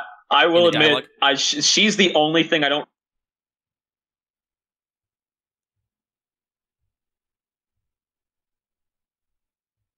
Waiting for that deep silence. Kind of voice cut off. Like, okay. Yeah, to me it just. I know people were like, oh. It seemed a little weirdly like, well, she sleeps naked, and ooh, she's got huge boobs. I'm like, okay, this. I wrote down here. So while I said that the series hasn't taken a cheap shock value shot, it also hasn't inherently established it won't. So it makes the audience wary. You're like, I don't know if I want you doing this in this show, given what you've done already. That's exactly how I felt. Like, yeah. I don't feel like you've earned that you can take this pass, okay? And my response to that is I went to the light novel, I pulled the image, because it was actually illustrated in the light novel of the exact fucking scene. Which, but that said, though, I'm still like, that's still, in that case, that's all the way down, basically. It's like, I'm not sure as a story you earned the ability to try and slip a little fan service in, because, like, I'm still not 100% comfortable with this show yet, okay? Like, you should be careful about that. Right. Yeah, well, you gotta remember, even in the end, Goblin Slayer is still a harem story. Well, not to mention, I mean, they even introduced... And I still think the priestess girl is way... I like her so much more. I think she's way more attractive. I like the girl's personality and her story, but the priestess is someone who's basically gonna grow with Goblin Slayer. Well, yeah, if you want, like, right now, in the 2 episodes, there's very clearly, there's 3 ladies who could be seen as having crushes on the big GS man. There's his childhood friend. There's the guild girl. Also, by the way, this is important to note, if you didn't catch this, but this is true to the original light novel. Nobody has names in this story. No, or at least the narration does not refer to people by their names. To be honest. I kind of like it, too. It has a very classical feel to it. Yep. It feels appropriate. The guild girl, I understand why she likes him, because he's so dedicated and just does his job and is not an incompetent asshole like all the people she has to deal with all day. So that makes sense. Looking at you, Spearman. Well, you're not incompetent. You're just an ass. Yeah. I mean, yeah, no. The general rule seems to be adventurers at this point are either assholes or incompetents. I feel like we're going to grow out of that a little, if only because if literally the only competent non-asshole in the world is Goblin Slayer, that's kind of annoying. Like, that's... Also, not to mention, we have his party members to meet anyway. True. And they obviously can't be incompetent. Right. Probably have to like them at some point. Yes. Like, honestly, like, real talk, I like all of his party members. They make, like, it's... Like, people might have some issues with, like Cowgirl's character design and stuff, but as I said, she's still a pretty good character on her own. With like, yeah, I think I like her interactions with Goblin Slayer. Just like I said, I'm like, the framing of some of the scenes was a little unnecessary. Like, I could have bought in that she's cute on her own. There was no need to go that extra mile. Yeah, they didn't have to add the gratuitous boobs. Also, I will say though, my understanding is that if we're talking about giving the show credit, my understanding is that the anime was basically nerfed. There was a scene which was skipped. It was alluded to but not shown. That was described, I think, in the light novel, and then obviously more explicitly shown in the manga, involving what happened to those more experienced adventurers who went to the tree fort, which would not be necessary for the plot. And I think after the first episode shock, it would trying to be like, we're still shocking you. Look how dark and stuff this universe is. It's still serious business. I think that would be unnecessary. Like, that was a good adaptation to, like, just allude that something bad happened to those people rather than explicitly show what happened, because we already buy that goblins are assholes and they need to die. Right. Oh yeah, then they actually show that goblins. like one of the parties actually returned to just a little beat up. Yeah. You know, Yes. yeah. It's like That was nice of them. Yeah. And I think that's like one of those things. Like actually, it was to the anime's credit. Actually shows like just because like you don't go out doesn't mean you'll necessarily have this dark gritty end. Well, yeah, I think It's all a roll of the dice. Is it 2 out of 3 or there is a stat? It was like 2 out of 3 don't come back, or like 3 out of 4 or something. So it's not everybody. It's a bad number, but people still do come back. Which I mean, because you never know. You'll roll that nat 20. You've killed all the goblins. I did what? Actually, that was my. I did some background reading that, like I said, I know that there is a chosen one character who is like alluded to, which is it's funny because she's the one going around doing all the bullshit player character stuff, basically. Which kind of I like that exists, and I hope the anime touches on that. Yeah, so basically, like the way they sell Goblin Slayer is he is not someone who's gonna save the world. Like, this is one of the things that irks me most about the anime is that they skipped the prologue, which explains how this world is controlled by gods who play dice, and how the story is about this one man who is not special. He will maybe not change anything, but he will not let the gods roll the dice. That sounds epic, but I didn't. I've even just kind of like opening narration now, and I'm just like, oh, thank God they let the anime just speak for itself. Yes, but that's hard. I mean, yeah, I think the point though is that like the prologue narration would set up that there is another meta context basically to this setting besides just the context, which is supposed to be how the narrative, like, there's supposed to be a higher level beyond just Goblin Slayer and his friends fucking around. There's, like, a level of the narrative above them, which is kind of influencing it, that without it, like, you lose a little context. Right. But even so, it's kind of like, Lucky, how this guy is not special, he's just strange. That's mostly it. Yeah. He's a weirdo, but he's not, like, the hero, you know what I mean? He's just he's really dedicated to one fucking thing. Like, arguably, he's, so my next major point is that I want to say that the story seems like it's a deliberate deconstruction and commentary on a lot of, specifically D&D, but just broader European fantasy tropes.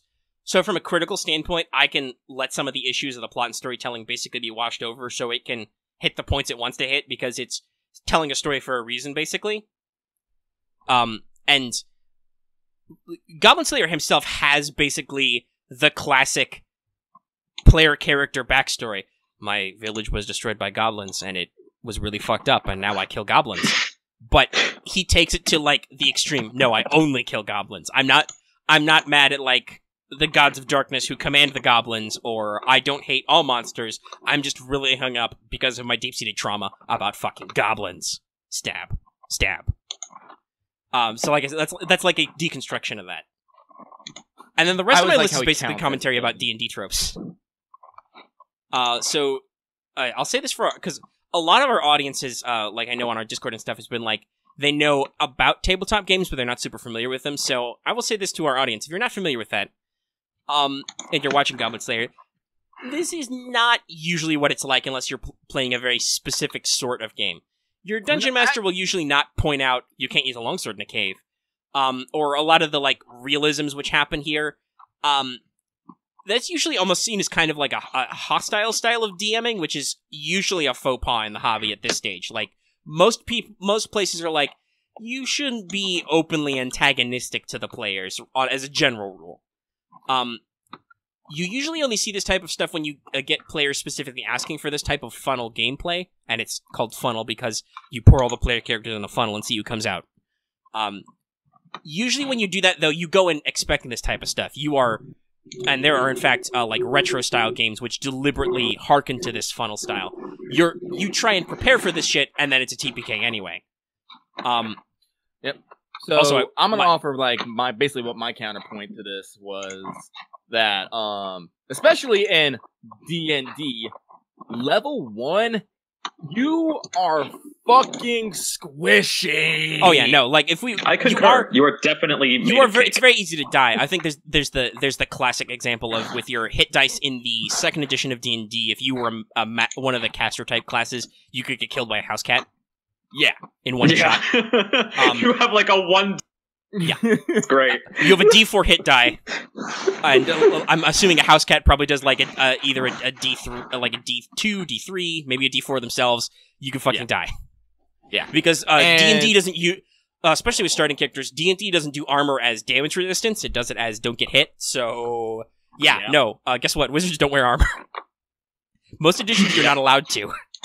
So, and like the second point I brought up is, especially for, like, if you treat basically every level 1 adventurer as a new player, unless that new player is gonna, like, read the book back to back, do a whole bunch of research, you know, go the whole 9, make sure they're playing the game right. How many people you can name that will do that, for real?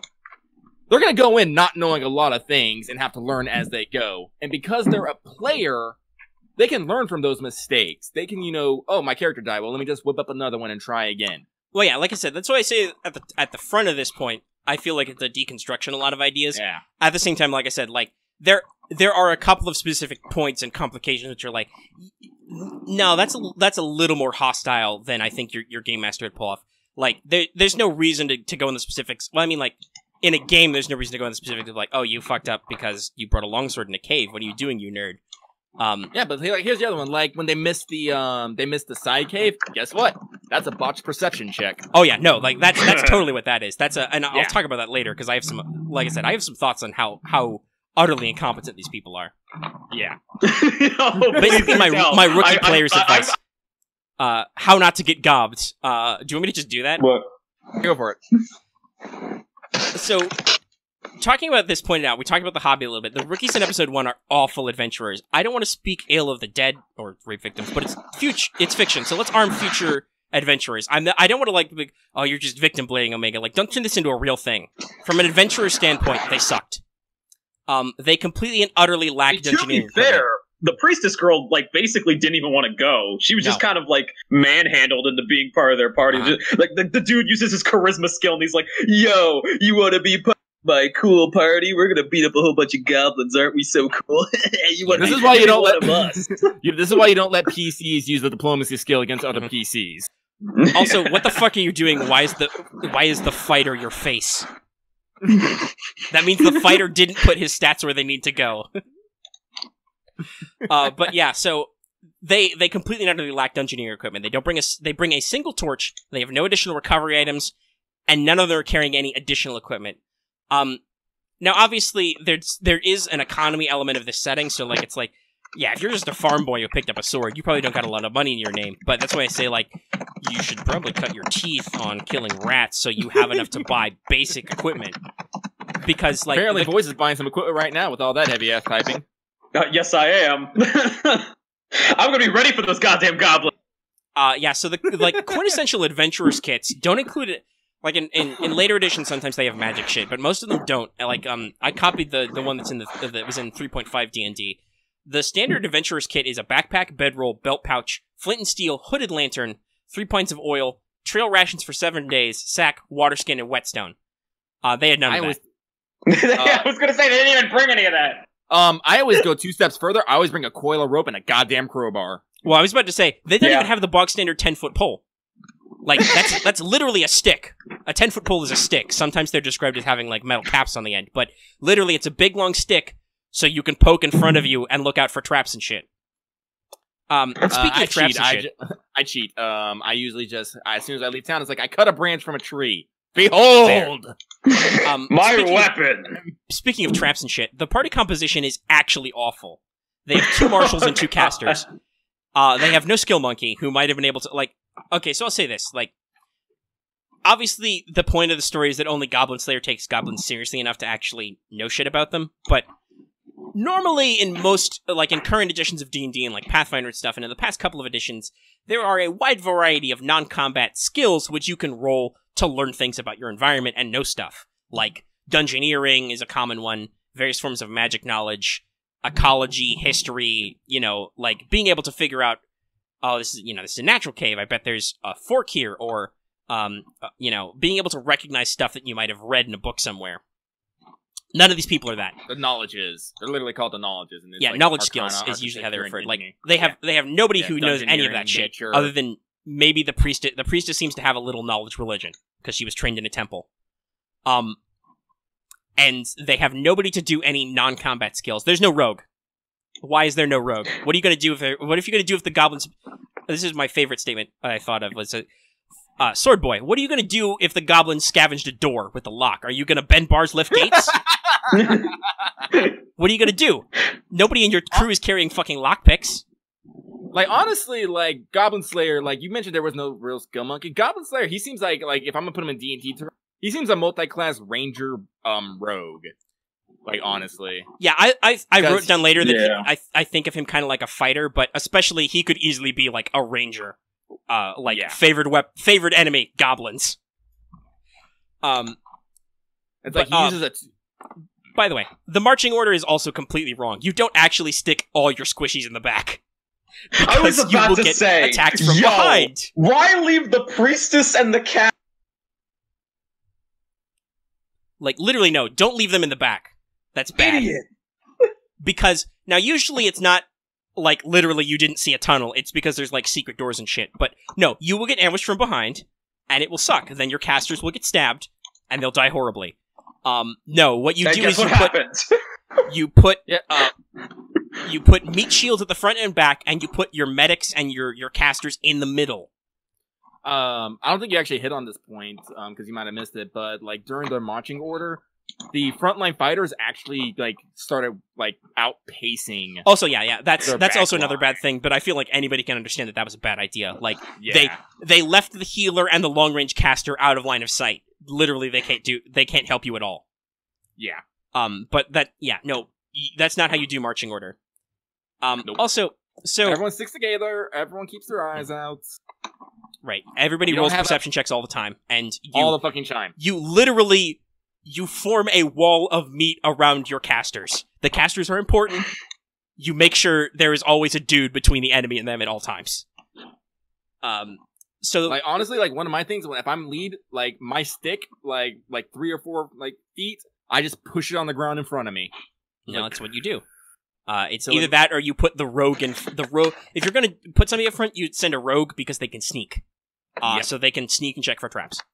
Yep. So the swordsman is on. There is a saying, I take 5-foot steps, checking for traps. Yeah. I step 5 feet, Some I check people for traps. do this. Yep. Because usually D&D is a grid these days, which is, or range increments are in 5 bands. Yep. So the swordsman is, I presume, a fighter. I was just gonna say, I do like how...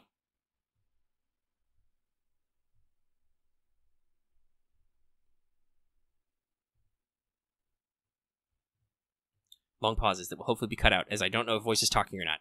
Oh, I'm sorry. I was talking. Did I cut out real bad? Yeah, you cut out real bad. Oh, I was just saying that I liked that a lot of the points you guys have... Yeah, he cut out literally when he gets to his point. That's how bad this party was, and that's how much they were supposed to get fucked, because... both literally and metaphorically. Yeah, as I said, it's basically it's literally made to make a shock point value of, this is what happens when you go in prepared. Now look what happens when you go in prepared, and then you cue the fucking metal. So yeah, like I said, the swordsman is, I presume, a fighter. Besides his overconfidence and the longsword, obviously, that's a problem for him. He's bad at his job. Bro, if you get reincarnated, sword and board. Like, the fighter is a tank in DPS, and they're mostly known because you can carry heavier gear. Like, why the fuck don't you have a shield? A shield can literally be a piece of wood. No. He had a long sword. Oh my god. He had a one-handed sword. If he didn't have a shield, I would have literally taken a bunch of planks, nailed them together, and got a couple pieces of rope. You can jury rig a shield. You're using a one-handed weapon. There is literally no reason. He wasn't two-handing it either. Like, it's not like, oh, if I put 2 hands on my sword, I'm better. Like, no. Sword and board, nerd. Strength. Sword and board. Like, you're not a great sword fighter or a great axe fighter. Yeah, he was just swinging it all around. He was like... Not that it would have gotten any better in those tight quarters. What they really needed was fucking polearms, but that's a whole different discussion. That's like we said, that's like a realism thing. Like, if they were going to do this right, they should have given everybody shields and spears and fucking formed a phalanx. Because they're in tight quarters. I mean it. Like, lances are basically better than... Just because of how you can use them. Well, in a tight quarter like that, when they can only go one direction, all you have to do is look forward, and you'll probably hit something. Just poke. Yeah, no, poke. Like I said, form a phalanx, form a standard issue phalanx.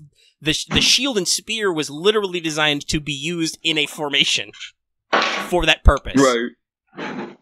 Worked for Leonidas, it could work for you. So the girl fighter, who's, if I remember rightly, she's called Fighter in the description. Yeah. So presumably she's not a monk. She's wearing clothes and she's fucking unarmed like a monk. But I looked this up. Even at your basic ass level anything? She punched some goblins. Oh, she did actually punch some goblins. Yeah. Okay. But here's the thing. Honestly, I didn't need it down. Basically, what happened is she was punching goblins until the hobgoblin come up and fucking started smashing her against walls. Right, because she can't. He was obviously too big for her. Whatever that stat is in Pathfinder that lets you do like grapples and stuff to knock him over. But yeah, no.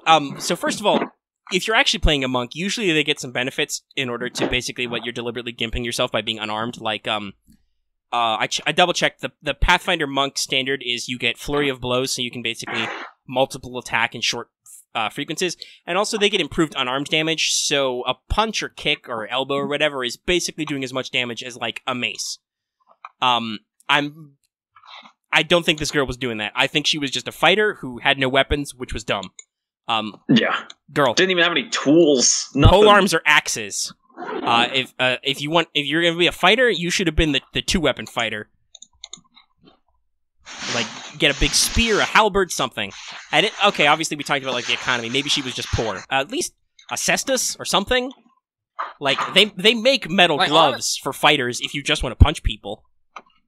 I honestly fucking go get a fucking rock and tie it on a stick. Yeah, no, there's also that. Maybe it was just that they honestly didn't expect it. Well, that's again one thing. They were grossly overconfident in their own abilities because maybe they chanced off 1 or 2 goblins. But guess what? They go into the cave. There's more than 1 or 2 goblins. They've already snuck up on your ass. One of your fuckers are poisoned. And here comes the big guy here to wreck your day. Well, let's talk about the mage. Because we were on that subject. I'm going to blame her training for this, because she clearly has the incorrect response to being spontaneously in melee with enemies. First of all, this is why you have utility spells. Expeditious Retreat, Invisibility, something. Expeditious Retreat is a level 1 spell. Yes, no, like, the games usually give you a couple of utility spells in your first levels, so, no. What you should do, at very least, if you've done nothing but stock attack spells for the day, move and shoot. Shoot and scoot. Like, don't stand still and cast Fireball. Cast Fireball while backing up. Yeah, but no, she decided to stand there instead. Also, that said, given how weak goblins are, she probably could have just started wailing on him with her staff. Like, the balance not maybe the same, but hitting people with big pieces of wood usually sucks for them. And goblins are squishy. We've covered this. Like, just... Although, to be fair, there were a lot of goblins. She got super mobbed, which is why I say she should have started backing up. Like, if that should have been what the magic school taught her is, students, if thine finally finds themselves in melee with many enemies, back thine fuck up. Mm-hmm. Scoot its back and hide behind the marshals. That is why they are here. To contrast to this, Goblin Slayer acts like an undermanned PC. He acts like a player character who is used to going solo. He uses his own traps. He smashes dishes. But he uses a small sword and a shield, so he keeps his hands free and his equipment light in tight quarters. He's using a buckler, which explicitly leaves his hand free so he can carry a torch. Which is the kind of thing that D&D does occasionally care about. It's like, can you carry that shield and also a torch? Yes, fuck you, I can. He has plenty of mundane items, like he basically uses burning oils. He has lots of weapons handy, even as maybe like a basic-ass fighter. Like, at worst, that's what he is. He is just a fighter because that's what fighters are good for. He's using all kinds of weapons. He's got a short bow if he needs range. He has lots of disposable weapons, like you see him either pick up goblin weapons or just have like knives or small axes he can just throw around. That's pretty typical, honestly, by the way. like, If you're playing normally a melee character or a martial, that's pretty common. Is to like buy a couple hand axes, maybe some javelins, and just always have a ranged option. Yeah. And also, he's wearing serious full body armor, which if we cut out the excuse that D&D gives, it's just like, oh, it improves your armor class. Clearly, Voice is wearing some armor and rolling down some stairs. Oh, my bad. But if you take the realism angle, the Goblin Slayer is wearing the type of heavier armor which you usually develop special training and weapons to defeat. That's like, oh god, our enemies are in full plate. We need big lances to knock them off their horses, and we need big maces to bang up their armor, right? Like, that's a little past the skill level of most goblins. Yeah, like, they actually mentioned this in that Goblin Slayer's armor is very and old, but it is very well maintained. Right. He puts a decent amount of his money into making sure his mundane weapons and armor are refreshed. And he does a smart thing by telling the priestess to get chainmail after, because that is also what chainmail is for. You can wear a pretty light set and it'll keep your body from most basic ass injuries. See, that's the thing, like I said, like, Goblin Slayer, like, yeah, he's like, if they had waited for him, he probably would have, like, literally have taken them with him, taught him shit about goblins, and then just kept going on his way. And that would have been a party of level 2 adventurers or something. Yeah. Like, they would have rescued the girls, they would have got the loot, they would have gone back, they would have got paid, they probably would have bought some shit, and they'd be off. They'd be off to the races. They'd be like, man, goblins are fucked up. Let's never deal with that again. Let's go hunt rats in the sewer. Woo! Maybe there's a dire wolf or something in the woods that we can go fight. Some sort of a dire badger. It's like a badger. The dire. Also, that said, yes, at low levels, spellcasters are that bad. Mm-hmm. For example, I was trying to mention this earlier, but the mage, she definitely had a bit of a power trip, though, as soon as she got her first spell off. She's like, yes, I can burn them! And then, cue maniacal laughter and, wide eyes. Yeah, that's like, at why some point she almost hit... Single target spells suck. Yep. AoE. You are there to nuke, but, I'd look this up. In Pathfinder, for example, like 20th level, the highest level wizard gets 4 spells a day of each spell level. So we're talking about 40 spells. A lot of them are still at your beginner levels. Because there's about 10 spell levels. So, sure, your, like, 9th and 8th and even 7th level spells, those are really good. You've only got a few of those a day. So a lot of your day is spent with your basic-ass spells. A level 1 spellcaster, depending on your int bonus, you're lucky to have, 4 spells a day total. So yes, no, they do suck. That said, I mentioned Pathfinder. Wizards are proficient in crossbows in addition to basic melee weapons like daggers, clubs, staves, as in quarterstaves. So yeah, no, like, girl, damn. I think just about everyone is proficient with a sling. Yes, that there are in most editions of D&D-esque games, there are a lot of basic-ass weapons like clubs, knives, slings. Almost everybody can use those, and you should. If you have nothing else, you should. Because the eternal question is, what do you do, O wizard of mighty power, when you run out of spells per day? Like, the cleric has this problem. She's like, I got 2 more. I cast Cure Light Warrens once today, Goblin Slayer. I got 2 more in the tank, then I'm done for the day. Then we need to take an 8-hour rest. This is a term commonly known in D&D as the 15-minute workday for spellcasters. Because you can literally blow all your spells in one go and be useless for the rest of the campaign. Yeah, you have to rest for 8 hours. I think even if you're an elf and in some editions you only need to sleep for 2 hours, you still need 8 hours to prep spells. Yep. So yeah, no, like it's fairly common. And honestly, that's usually why dungeons are like bigger and more expansive. So you could feasibly camp out in a dungeon in a lot of classic dungeons because you have to. It's like either you have to suck it up and keep going, or you have to go back to the cave. But yeah, no, like The priestess is decently competent, I think, considering she has no idea what the fuck she's doing. She's better once she listens to Goblin Slayer's advice and, like, she picks up some chainmail. She really should buy a dagger just in case. I like the priestess in that she's still, like, you know, she's becoming wiser, but she still keeps some of her naivety. Like, I like that she's obviously she's a religious person. She still keeps her beliefs. She, like, you know, in the second episode, as she has basically set up the goblins to die horribly by putting up a barrier they can't cross. Mm-hmm. And as they burn to death, she prays. Like, she's like, this is a little fucked up. I feel like praying. I'm gonna pray. And Goblin Slayer's just like sitting there nodding, thinking about killing goblins. He's counting them. Okay, we got them all. As I said, so that's why I like the priestess and Goblin Slayer as a foil. Mm-hmm. No, they work together good. I'm glad that out of the characters, like, she's the one that sticks around and provides a lot of our viewpoint, because we get a little bit of what's going on in Goblin Slayer's head. Like, in like the first half of the second episode, there's a lot of time spent on him hanging out with Cowgirl. Mm-hmm. Doing his daily routine as he checks for goblins every single day.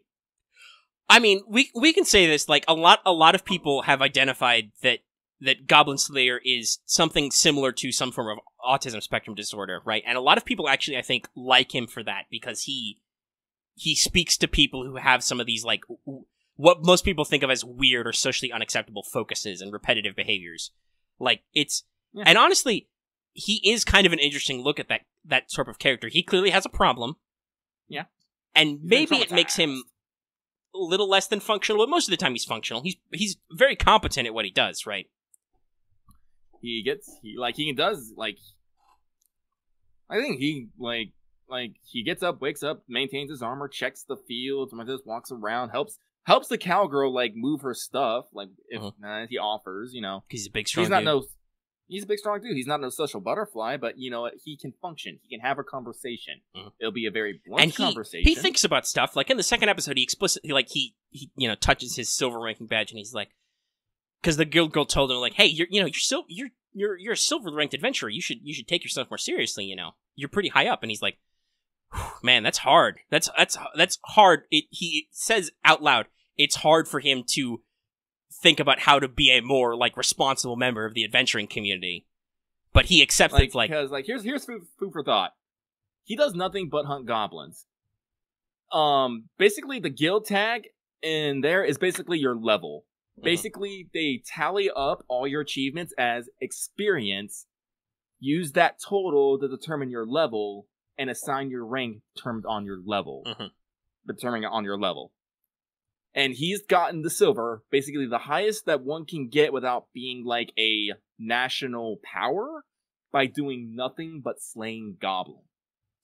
Yeah, I believe in background reading there are mention of gold and platinum adventurers. Those are very rare. Like, platinum adventurers are, like, epic level characters, basically. Those are, so, like, Goblin Slayer is at least, like, 10, like, D&D terms would probably be, like, level 10 to 12, I think, is about the right power level. That seems fair. Like, he's not a newbie, but he's inside the power curve of, like, yeah, I'm good at what I do and experienced. Because, like, in D&D, like, there's a bell curve of being really squishy just to be saying fuck you to everything. Like, let me tell you, casters start out real squishy, but once you hit, like, level, like, 15, like, a few, like, the right choice spells, and you will obliterate fucking everything. Yeah, that's what we talk about. There's a trope known as, like, linear warriors, quadratic wizards, because as they survive to increasingly higher levels, spellcasters get crazy good. They get access to higher level spells. They get more spells per day. They get more flexibility. They can get feats and stuff that let them do different casting. Nobody ever remembers to do material components. No one. Oh my god, do you have the period component for that? I have a pouch, so sure. Do you have the bat guano you need to cast Fireball? I guess. Luckily, most people do remember verbal and somatic components. Yeah. Which, by the way, verbal is you have to speak the spell, and somatic is you have to wiggle your hands. Or at least be able to move your body. Also, I want to kind of polish off this discussion with, I should also note, Goblin fluff descriptions are actually usually this bad. You just rarely take them at face value because of how weak they are, and generally most DMs and players don't want to bog down their cool fantasy times with what would happen if you lose to vicious evil creatures with no respect for human morality. But no, like, if you read about major monstrous races, they're bad news. Like, gnolls, you know, are eat the flesh of intelligent races, and they smell like carrion all the time, because they're based on hyenas. If you think about, like, goblins or hobgoblins or full-blooded orcs, like, they're usually pretty savage in their methodology. Hey guys, remember how half-orc is a playable race in most of these D&D games?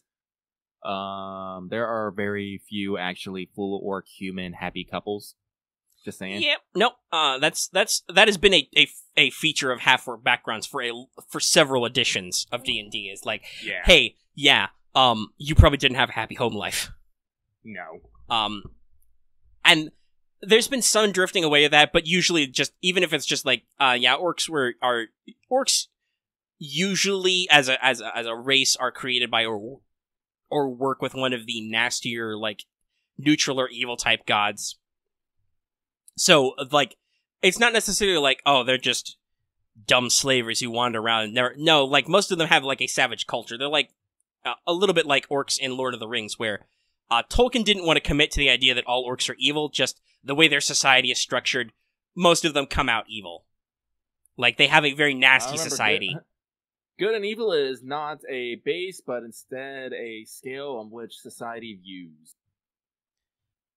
But yeah, like, oh god, if you've ever looked up Dark Elves, Drow, that's a real trip, what those guys are like. Oh my god, like, do you know what I'm pretty much predicting? Like, here in the next few months, we're gonna be getting a whole bunch of fucking Goblin Slayer type character being made, like fucking Dritz Duerden was back in the fucking day. Like I've been playing tabletop since I was like 10 years old. Mm-hmm. And for a long time, everyone was coming out with fucking dual wielding dark elves. I'm just all like, why? And it turns out because there's a very popular fantasy. Was it Forgotten Realms? Yeah, it's Forgotten Realms. Remember, it's the Forgotten Realms setting. I think it was Forgotten Realms, where the main character was a dual wielding dark elf named Dritz Duerden, and people went nuts. So he was the token good dark elf. Yeah. I have escaped my savage culture to come to the surface. You and apparently 1,000 other people. You know, a billion other assholes. Like, real talk, like, I super want to make a character like Goblin Slayer next time I play a fantasy campaign. It's like, oh god, this is so good. Because I do want to rewrite my isekai setting for Genesis. Because Goblin Slayer, I look at that, and those are the kind of stories I want to play, and not necessarily, the funnel type gameplay, but things where your actions have consequences. You need to prepare to go in. You just can't run in and just hope for the GM to save you. Be like, guess what? He missed. Right. Stuff like that. Because I like personally, I like tragedies. Like having like, I didn't do anything with it, but I've also got I didn't do anything with it yet, but I was probably watching a lot of people talking stuff about Dark Souls, but I sketched out, I have high level ideas for maybe like a dark fantasy type setting too, I could work with sometime. Yeah, because that's a concept that appeals to me. I just personally don't have like the infinite time and patience to get good at Dark Souls. Yeah. Though there was a point I brushed over earlier. I joked to myself, my first thought when Goblin Slayer came into the story was, this dude's playing Dark Souls, everybody else is playing Final Fantasy. It's true. Actually, no, they're playing Dragon Quest, but you know what I mean. Oh, yeah, that's more true. They're literally playing Dragon Quest, but yes, no, like, and if you think about it, it's similar. With Dark Souls, like, you gotta be careful, don't get swamped, pick your equipment right, use your consumables well. You actually do have to, like, watch your corners and shit, and, like, don't get hung up on the terrain. But like I said, yeah, no, those nerds thought they were they were doing a first happy little adventure. All the enemies were gonna like line up and fight him fair and squaresies. No. All right, now it's your turn. Also, my final point about goblin fluff is the point of this quest was that goblins attacked a village, right? And they stole some livestock and they kidnapped some women. Yep. Goblins attacking your village is a bad sign. Goblins are weak and cowardly, explicitly. Like, goblins don't do anything if they don't think they can win. So if you're attacking a village, which, in a pragmatic and realistic opinion, an actual village, not just farms or whatever, but a village, should have probably at least a low wall to, like, shelter against the elements and define the borders, like, here's the village limit. And if you're in, like, a border country, or you're in a place where there are monsters, you will probably have a night watch, or at least a couple of guys who are on alert at night. Especially if you're a farming community, you know, you never know when somebody's going to try and rustle your cattle. And in most European builds, you're going to want sturdy structures that maybe, while flammable or something, are designed to withstand the weather. So if goblins are knocking over villages, that means there's a lot of goblins, and they mean business. Like, one of the things that is mentioned in the second episode is goblins always scout out, like, where they're gonna hit. It's just not they're like, oh, let's just go over here today. No, there are types of monsters who will, like, just bum rush a point where, like, we're hungry, we're gonna fucking attack. Oh god, we all died. No, goblins are not that. No, they're cowardly, but that also kind of makes them cunning, you know? Mm-hmm. Like, we gotta make sure that you gotta hit at the right time, move at the right time, look, wait. If you're investing in your anti-goblin technologies, most versions of goblins have a pathological avoidance of horses and dogs. I don't know particularly why they hate horses and dogs, but get big dogs, get horses. Well, it's just good because, as I said, if a horse or horses and dogs have good senses of smell, I'm pretty sure if they smell the goblin, they start making a fucking racket. Yeah, no, I mean, there is a reason why humans formed certain partnerships with dogs. And one of the explicit things we breed dogs for is to sit up at night and make a fuss if something's coming at you. So yeah, get some. And honestly, like, hey, if once again, like talking about actual D&D tropes, like Rangers get animal companions. You get a dog. You get a sweet dog. Depending on what stuff you take as like Ranger type classes, you can get some really rad effects on your animal companions. Or you could be a druid and you could just speak to animals and turn into animals. Motherfucking druid. Actually, it's funny that we have a priestess because especially in 3rd edition there was the COD-zilla, cleric or druid-zilla, just because the way that divine caster scaled was really gross, and also unlike mages, like wizardly types like sorcerers and wizards, they could actually like take a few blunt weapons or maybe wear some armor and stuff. Oh yeah. Well, because the thing is, specifically, there's a thing called arcane. There's a thing called spell failure, which basically went up the more like encumbered you were or heavy armor you were. They only affected arcane casting, not divine casting. So clerics, and also wizards explicitly don't get any armor proficiency at start, and they are specifically noted. Wearing armor interferes with your ability to cast spells because it interferes with your mobility. That's why one of my level 1 spells is either always shield or mage armor. Of course. Hey, we just talked about that poor girl not using utility spells. That would be real good. Mage armor. I will say that's one thing that did strike me as a little weird is like the priestess basically cure light wounds on the mage, and she's like, why is she still dying? I'm like, they didn't teach you in school, like, nobody asked in cleric class, Professor, what if I heal somebody and they're still dying? Well, they're probably poisoned. You should cast a different spell for that. Like, I do feel, let's go back to my training, but yeah, no, like, she's good at her job. And it's funny that she is a cleric type because, like, in certain editions, they have been monsters. Real talk, detecting a poison is a heal check, which is something you do actually have to put points into. Yes, no, that's also true. Like, I'm just saying, like, I feel like there should be I have thoughts on how you should train adventurers, I guess, and one of those is a flowchart. If you cure light wounds on someone and they're still dying, like, there should be a flow chart. Are they still dying? They're probably poisoned. You should do something different about that. Well, as I said, this that flowchart is like I said, that flowchart is based on several experiences of shit that has gone wrong, and you have this goes back to the point that there should be maybe an adventurer training class. Yeah, I talked about this. Why doesn't Goblin Slayer hold goblin slaying seminars on the weekends? But that would keep him from slaying goblins. I know. He's like I said, some of these I can glance over because they would fuck with the premise. But also, it is kind of noted in the fucking story that adventurers kind of fucking pricks. They are mostly fucking oh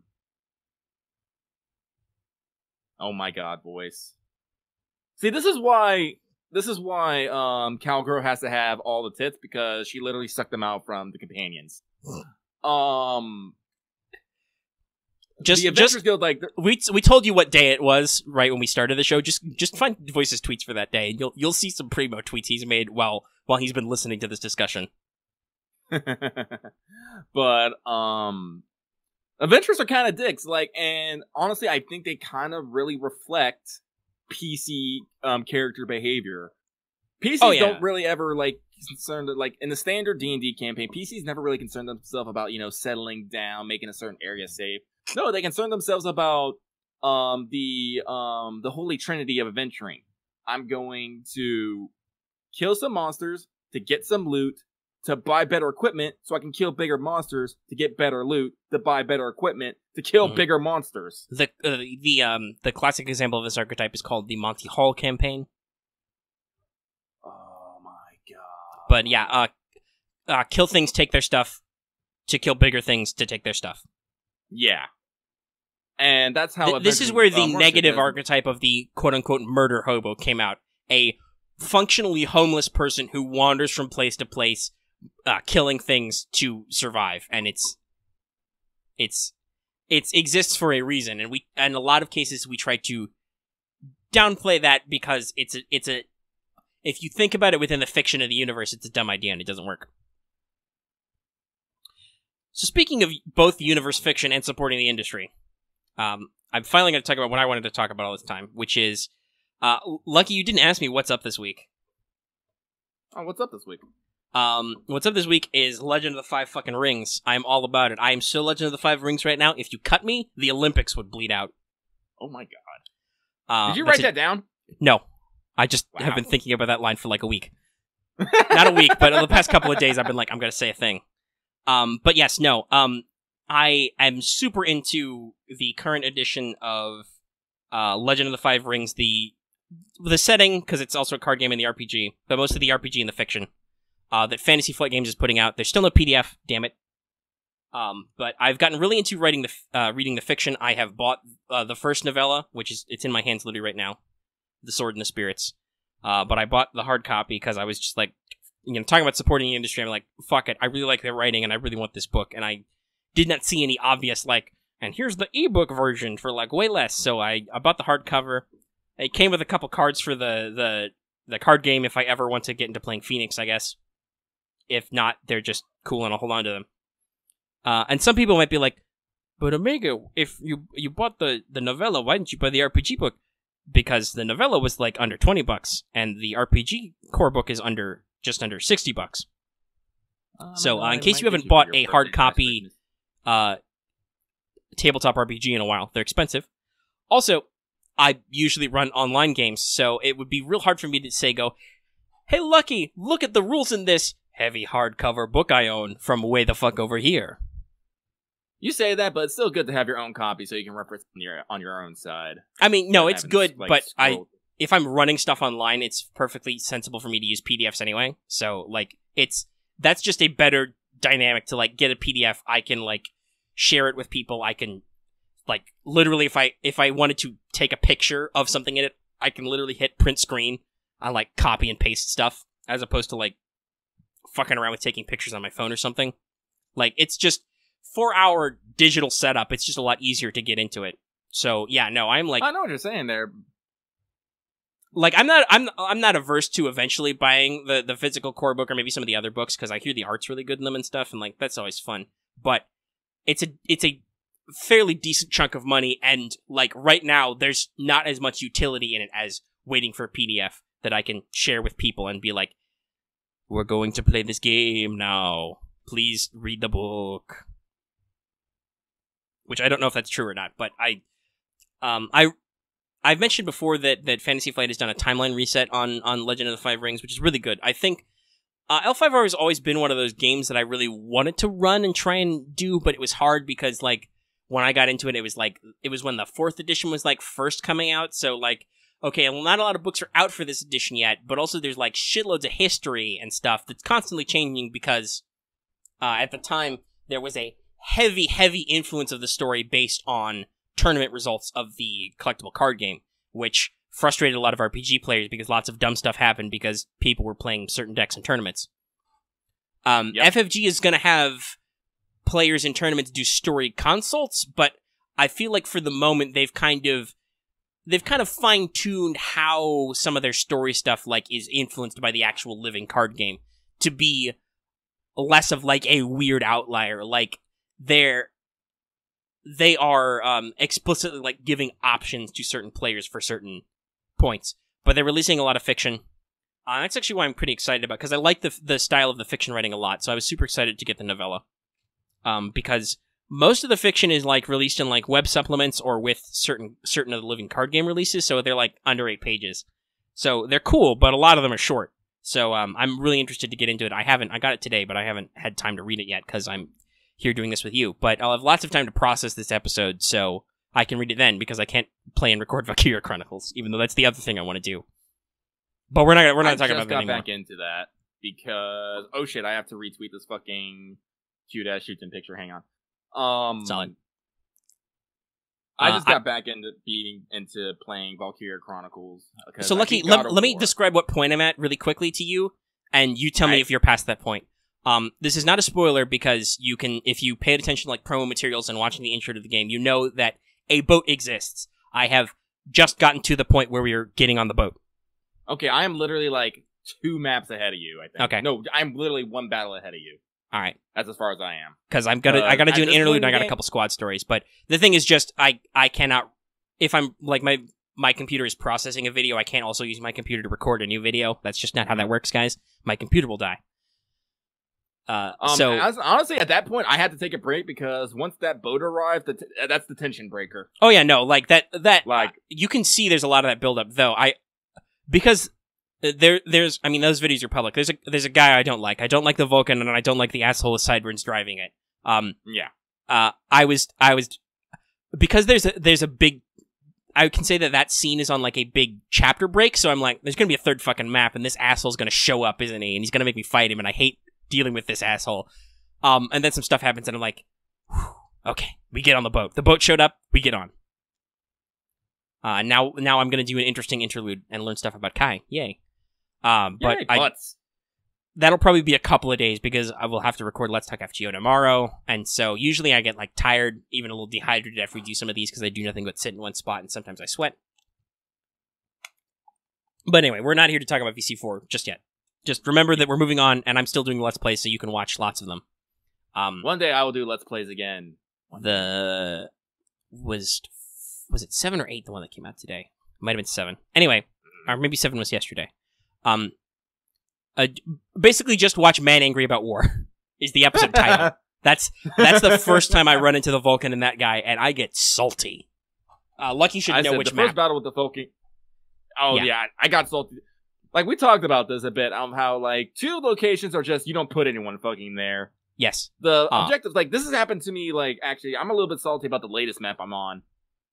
Because the way they phrase it and what actually happens is completely fucking different. Like, I mean, there's a thumbnail that says, it's not titled that, I think it's just called Fires of War, so look for that episode, but the thumbnail says, Man Angry About War Part 2. The second map with the Vulcan, I also have thoughts, because that was very much a, like, game, you're deliberately going out of your way to fuck me over, but at the same time, you're not actually fucking me over, because you could also just double move your units and fucking win, but you don't. You screw me in the way that completely destroys my ability to plan ahead. You don't actually just fuck me over and make me restart the map.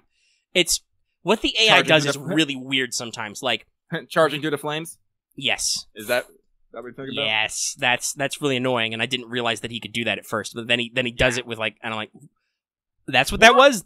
God damn it, that game. Why do you keep breaking the rules? Like you already don't have to play this way. You could play smarter. You just choose not to. Instead, you do dumb bullshit. You do gimmicks, which is basically what I was getting at. Was the AI is weird sometimes. There are a lot of maps that have gimmicks to the AI as opposed to just doing what you as a player do, and like occasionally you double move a unit or something. Like sometimes they do that, usually not. Also they do dumb stuff. I appreciate that they do it, but they do dumb stuff that a player would never do. Like they take pot shots from a million miles away with lancers and tanks, and you're like, why would you take that shot? I would never take that shot. You'll never hit me. And then like 1 or 2 out of 10 times they actually hit you, then you're really pissed off because you're like, fuck, you made that shot for once. Log in and retweet the shoot-in. Yes. I'm so jealous that Japan... Oh, wow. I didn't realize because we got notifications off. I think we got a full house of patrons who can actually listening to us right now. Oh my god, we got 5 people. Yeah. What?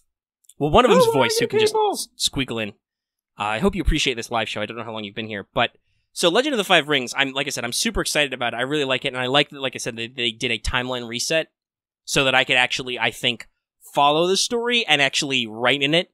And also now I'm experienced with, like, we spent years running Star Wars RPGs. I'm okay with wiggling the canon a little bit to make what I want to be a story work. Like right now, I don't think this is a spoiler, this is just something that's come up in the fiction. Right now, the Lion Clan and the Unicorn Clan are feuding. If, say, 2 people in my party wanted to play a unicorn guy and a lion guy, I could figure out how to wiggle that truth so you guys don't immediately, like, I must stab you now. By the way, that would be the lion who would do that. The lion would be like, we must fight to the death immediately. Lucky, how familiar are you with the setting of Legend of the Five Rings? I know Dick. Ooh, okay. Do you want me to tell you a little bit about it, maybe sell you on the setting a little, and also expose it to our audience? So, Legend of the Five Rings, we've talked about this before. It was originally written by the same guy who wrote Seventh Sea. Yeah. So it's kind of in that vein that it's not so much the genre it emulates, but it's kind of in that vein of like a fantastical take on a historical setting. So it's set in the land of Rokugan, which is inspired by Japan, but geographically very different from Japan. It's not an island, for instance. Though there are some islands in it, but you know what I mean. It's not like a big island chain. I'm unclear exactly on the origin of the universe because I don't think I've seen it spelled out. Maybe that's in like some core book fiction or description that I can't access because, like I said, Dead Tree version only. But the short version is basically there are some kami up on the heavenly plane and they fall to Earth. And I don't know if they made humans before or after they fell down, but basically humans arise, and so there are 9 kami. One of them's a dick, and he goes off to make Mordor in the south. More on that later. But the remaining 8, they choose one of the 8 kami to be the emperor, and then the rest of them found these great clans of the various high-level people. So this is based on a feudal Japan type of fantasy setting. There's a strict caste system. Samurai at the top, they are considered full people. They're held to higher standards. You have to constrain to the rules of Bushido and follow lots of loyalty to your lord and stuff. So they get lots of privileges, but they also live like very marshaled lives and very strict lives that they have to follow their various codes. Then there are peasants who are, I believe they're usually referred to as basically half people.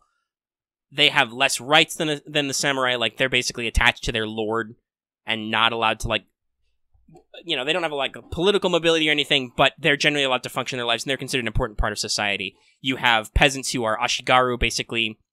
Hang on, I have to make a pun. Okay, pun done. Okay. Continue. They can be ashigaru, which is basically like basic conscript soldiers. They're farmers, laborers, merchants, that type of stuff. Then there's the Eta, the untouchables, who basically handle all the dirty work. Because culturally, like, dead flesh is bad, so they dig corpses, they butcher animals, they tan leather, they, dig latrines and stuff. So there's your 3 core classes, and everybody's expected to play samurai of these 7 great clans.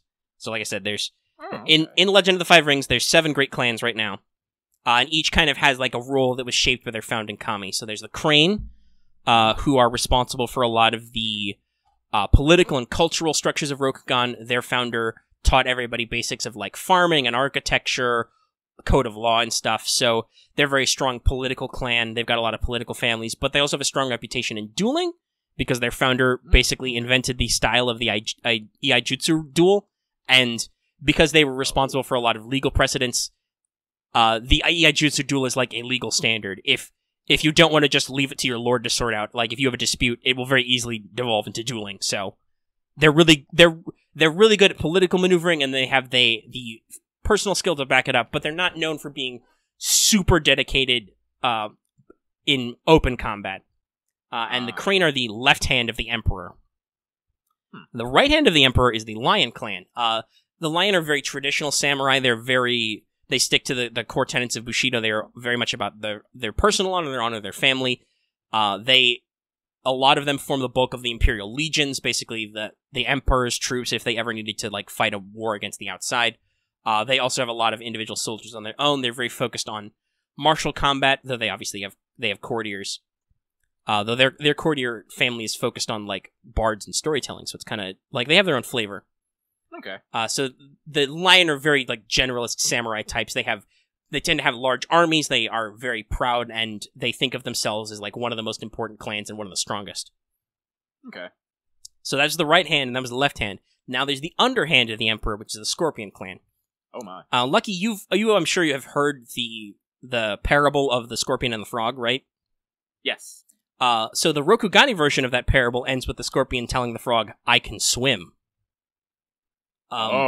Which basically is the Scorpion's entire ethos. Wow. The Scorpion are basically there to do the shady work of Rokugan.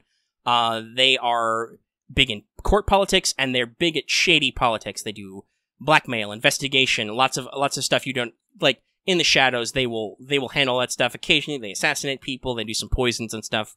All of it behind closed doors for the good of Rokugan, of course, perfectly. Oh yeah, totally. And actually, the Scorpion are interesting because the value of Bushido they hold the highest is loyalty. They are ludicrously loyal to their clan to the point that they will throw away their lives and their personal honor to get stuff done for the clan. So they're kind of an interesting like look in contrasts. Like they do all the shady stuff so that the Emperor and the other clans don't have to deal with it, but at the same time, like I said, they're freakishly loyal to their own clan to the point of like, you know, they one of their families is known for their acting school, so they will like, oh, I'm just a humble actor, except I'm, you know, a body double, which means, oh, you didn't actually assassinate the Scorpion Daimyo, you assassinated my body double, the Scorpion Daimyo's right here, now he's stabbing you. Like, that kind of loyalty, like, not just die for your lord, but die for your lord with no chance at all because you didn't even realize something was going on kind of shit. Like, it's, they're a very intense clan. Also, they all wear masks. It's fun. Fuck yeah, I want to be a Scorpion. Yeah, Scorpions are kind of cool and interesting if you can look at that. Though everybody else looks at Scorpions, they're real shifty. I don't trust that Scorpion guy. Like literally, there's one character in some of the fiction they've wrote who's like, he is known as the honest Scorpion, which is saying something. If there's like one guy, we're like, that guy, he's the honest Scorpion. So those are your like, I think the three like chorus. Their lands are closest to the Imperial capital. They're the most easily recognizable three clans. Like, okay, I can tell what they do. Then you get a little more esoteric. There's I spoke of them earlier when I mentioned like they're what the novella was about. There's the Phoenix clan. They are responsible for lots of spiritual and religious instruction in Rokugan. Because there's three core roles you can be as a samurai, and then there's a couple of other, like some samurai can also have like attributes like monks, and some can also, like, nobody admits it, but some of you are trained in ninjutsu, you're shinobi basically. But the three roles are courtier, bushi, like a fighter, and then courtier is obviously somebody who's at court, and then there's shugenja, which is their priestly / magic class, so you can basically invoke the kami and do certain ritual incantations to do magic stuff. The Phoenix are known for having lots of shugenja. Their clan is actually organized into led at a high level by the elemental masters who master the 5 elements, the 5 rings, which is the classical Japanese elemental system: fire, earth, air, water, void. Huh. Yep. So they're a very spiritual clan. The Phoenix are, and they have lots of famous shugenja bloodlines, and they have lots of like libraries and records. They tend to shrines and keep temples, and they worry about the spiritual health of Rokugan. Like they're concerned, like, if there's elemental unbalances like Kami or Displeased, you'll see Phoenix going out and investigating stuff. Also in the spiritual bent way in the north of Rokugan, there's the Dragon Clan. Their founder was kind of weird. He was like, everybody should seek enlightenment in their own individual way. So they're very concerned with like a personal spiritual awakening. They are known for being associated with the Tao of Shinsei, the little teacher, basically almost like a Buddha type figure. You hear a lot of quotations of Shinsei's teachings. The Dragon are known for a famous a quote. One monk says, "What is wisdom?" The other monk says, "What is not wisdom?" Kind of stuff. Like, so that's a lot of their ethos. And so they have a lot of interesting niche clans up in the Dragonlands. The Togashi family are tattooed monks who get spiritual powers, and they are basically both a samurai family and also a monk brotherhood. So, like, they have a lot of adopted members who are considered a part of the clan, and they have an interesting place as far as, like, honor and face goes and social jobs. The Dragon also have the other best dueling school, the Mirumoto, which are blatantly inspired by Miyamoto Musashi's two-sword style. So they are duelists who actually use two weapons at once. They're really good at their job. Also, the Dragon have the Kitsuki courtier clan, the courtier family, who teach the Kitsuki method, which is basically actual criminology. Like most law and order issues in Rokugan are settled by, well, he said this happened, and he said he witnessed it, and he's got more honor and glory than you, so what he says is right. The Kitsuki don't buy that. They actually, like, investigate, they gather clues, they do analysis of stuff. And they're also usually considered a pocket duelist, because, obviously, if you go around telling people what's actually true, you get challenged to fights a lot. I believe it, yeah. So they're interesting that way. Kitsuki is one of the families, like, if I could play L5R, I would want to play, I would just be me as a crime-solving samurai. And then, way down in the south, there is the Crab Clan. They man the Caillou Wall, which is basically take Mordor and the North from Game of Thrones and put it in the south. That's what the Shadowlands are, and that's what the Caillou Wall is against.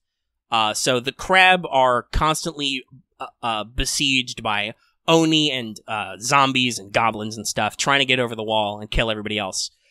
So they're not really big on social graces, but the Crab are very strong and sturdy, and they're like, you guys don't even know. You don't even fucking know, because we're down here on this wall fighting monsters every day. Every day. What are you guys doing? That's basically their ethos. They don't care a lot about the niceties of court. They don't care a lot about political games. They're just like, listen, our job is to hold the wall, and we need rice, and Jade in this universe has spiritual powers. So we need Jade to make anti-demon weapons and stuff. So give us rice and give us Jade, so we can keep fighting the monster, so you guys can sleep at night, and we don't have a problem. And when they don't get Jade, and when they don't get enough food and metal and stuff, they're like, we're not happy. And they've got a couple interesting schools, like the Caillou family who built the wall are renowned engineers. They develop, like, siege engines and crossbows and stuff to use against the various scary monsters out of the Shadowlands. And if they actually went to war, they would probably demolish some people real good. But the Crab are mostly focused on keeping the wall safe. And then the last clan, I think it was, there's 7 major clans. There's a couple minor clans that have done other stuff in, like, later points of the timeline, but I think I remembered everybody. The 7th is the Unicorn Clan. So what their founder did was they used to be the Kyuden Clan, and their founder said, hey, I'm gonna go out into this desert and see what's out there for Rokugan and stuff. I'll be back later. Okay, thanks, bye. And then several hundred later, his descendants came back, and they're a little weird, because they've been out across the burning sand dealing with the Gaijin for, like, hundreds of years. So they have a slightly more, like, Mongolian or classical Chinese influence. The thing that the Unicorn are most known for is their horses. They have some of the best horse breeds in Rokugan and some of the best cavalry. Like, some of them almost seem like they're glued to their horses.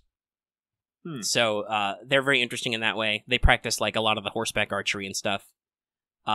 Their role is to kind of like they're kind of like the outsiders, but also in general their role seems to be to inspire Rokugan to change and learn. Like, for instance, in addition to katanas, they also use like Mongol-style scimitars as part of their daisho sometimes. So we've talked about, like, Angulmon, the first Mongolian invasion, how, like, that influenced military technology in Japan. The Unicorn are kind of the same, only they didn't invade so much as they came back and like said, "Hi, we're the Unicorn. We're back. We've been gone a couple hundred years. Here's some shit we learned outside." So that's kind of their interesting. And then, like I said, there's a couple minor clans. Like in the first collectible card game timeline, the Mantis clan was formed out of aligning several smaller clans. In the RPG, they have supplements so you can play the Mantis as like a minor clan. They're like a pirate family. They hang out on ships a lot, and they sometimes they do piracy. Sometimes they just do trade, but they are based in islands, and like I said, they mostly live on the ships, so they've got like fun stuff with that. So yeah, it's just a fantastic like feudal Japanese setting that's always so interesting with like all these different types of characters you can play, but you have to play under these strict social rules and watch out for stuff like that. And obviously, Fantasy Flight Games has taken a little bit of their narrative aspect to their dice and stuff. So it's not quite the same as like how Genesis or Star Wars works, but it's in the similar vein with like how to interpret the results, and it just looks really interesting to me, and I'd really like to be able to work on it. Like I said, the fiction's great. Like, I definitely am like interested in playing. Yeah, I ran a little bit of the 4th edition. Like, there was an intro adventure in the book that I like.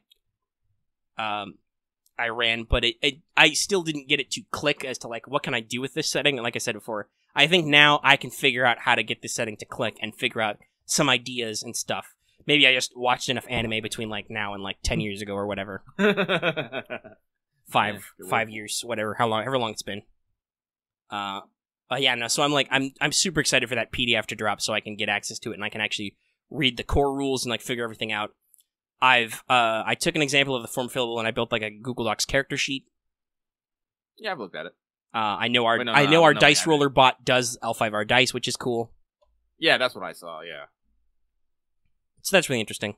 And I'm like I said, I'm so deep into this setting right now. It's really cool. Like I said, there's a couple different characters if I could play, I'd like to play. Like obviously the Kitsuki sounds cool. That's just me personally. Fantasy Flight also added a new family that wasn't in previous editions to the Phoenix called the Kaito family. They are shrine keepers, so basically they are like spiritual archers. They're not full-blown Shugenja, so they don't like cast spells, but they can invoke effects into their bow and arrow and shoot magic arrows. So that's a really cool, like, arcane archer archetype. And I'm like, man, I'm all over that. And also, speaking of being all over bows, just in general, I like the Unicorn. Like, I'd pick maybe like a Shinjo or a Moto or something and like pick up some horseback archery. Yeah, because horses are cool. But yeah, so that's my short version on L5R. Like I said, like 90%, I even go as far as maybe like 99% of their fiction right now is all online. Like they're releasing it in like PDFs or inserts and stuff you can find in their card release packs or on their website. So if you're interested in looking it up, I'll totally do it. Go I'll ahead probably and look it up immediately, but I think I linked it in games, but that was a couple days ago, so I can link it again if people are curious. There's a forum post on FFG's website that's like, here's all the fiction that's been published, and it's arranged in chronological order, which is great because that can be confusing sometimes. And like I said, most of the stories are short; they're like 8 to 10 pages. And I bought the first novella, which is The Sword and the Spirits, which is about the Phoenix Clan, hence why it came with Phoenix Clan cards. And I don't know if they've published it yet. I've seen it. I think they have. But there's a Scorpion Clan novella that's also out. I don't remember what that's called. I think it's A Whisper in Darkness, but I'm not sure. Like right now, I'm most sold on the Scorpion. Yeah, the Scorpion are really interesting. Like, I don't know if I'd want to play one myself, but like they were very interesting concepts to be like, we are the underhanded men of the Empire. We men and women. We do shady stuff to preserve our clan and to preserve our emperor, and not necessarily tell the other clans about stuff we're doing. Yeah, I can get behind that. Lucky would like his evil muscles. And so basically the way it works in the game is you have a clan. So you join a great clan. You have a family, and then you have a school, which is basically where you were taught. So we talked about the 3 core concepts. Like you will usually go to a Bushi school or a courtier school or a Shugenja school, depending on your family and then stuff. Scorpion are interesting in 5e. They don't have an outright They don't have an outright Bushi school yet. They probably will later, but right now they don't have a firmly established one. But their courtier school has a couple, like, dirty tricks, not for duels, but for skirmishes. So, like, if you need to get into a tussle, you have some of the tools you need to do it. And, of course, one of their courtier schools, I think it's the Shosuro acting school, is secretly a shinobi school. So, like, you learn ninja tricks. Yeah, cool. Which, like, nobody advertises. Nobody says, I am a... Ninja are, like, a supernatural thing that's evil, so nobody talks about them. They don't exist. Shinobi is people basically doing ninja stuff, but nobody admits they have shinobi. Oh, yeah, why would you? And there's actually a long-standing idea. You know black pajamas? Black pajama ninjas? Basically, the stagehands in plays in Japan. It's a long-standing tradition of the writing that the Scorpion do use those guys as training. That is called the Gauntlet, and basically, if you are a shinobi, they will send you as black pajama guys out to cause a distraction, while real shinobi who are already in the target, already in position, have been there for months, do the real work. And if you can survive basically doing something completely stupid, because dressing up in black pajamas and wielding a ninja toe is not actually necessarily effective, then you're like, okay, you can be a real shinobi now. Trial by fire. Mm-hmm. And they've also got some interesting stuff, like the Shugenja school, the Yogo, are they were actually part of a different clan, but they joined the Scorpion because their founder was cursed. So all of the Yogo family have a curse to destroy or betray the one thing they love. Just like that's forever stuck on them. They will always have that problem. So basically, Yogo joined the Scorpion because he was like, so join my clan because you will never love the Scorpion clan. Oh yeah. So that's their hat is like, they're really good at certain types of spellcraft, but they have this curse. It's like, yo, someday you will betray the thing you love. And I think the Yogo family has like safe Yogos who are like, oh, you broke your curse early. You can actually go out into the world and do stuff. Because it's like one time in your life you will betray the thing. So like, maybe you broke something that was precious to your family or something dumb like that. But then they're like, aha, you got it out of the way. You're fine. Now you can do actual work in the world. Pro tip, if somebody tries to set you up with a Yogo fiance, they are probably trying to kill you. Oh my god.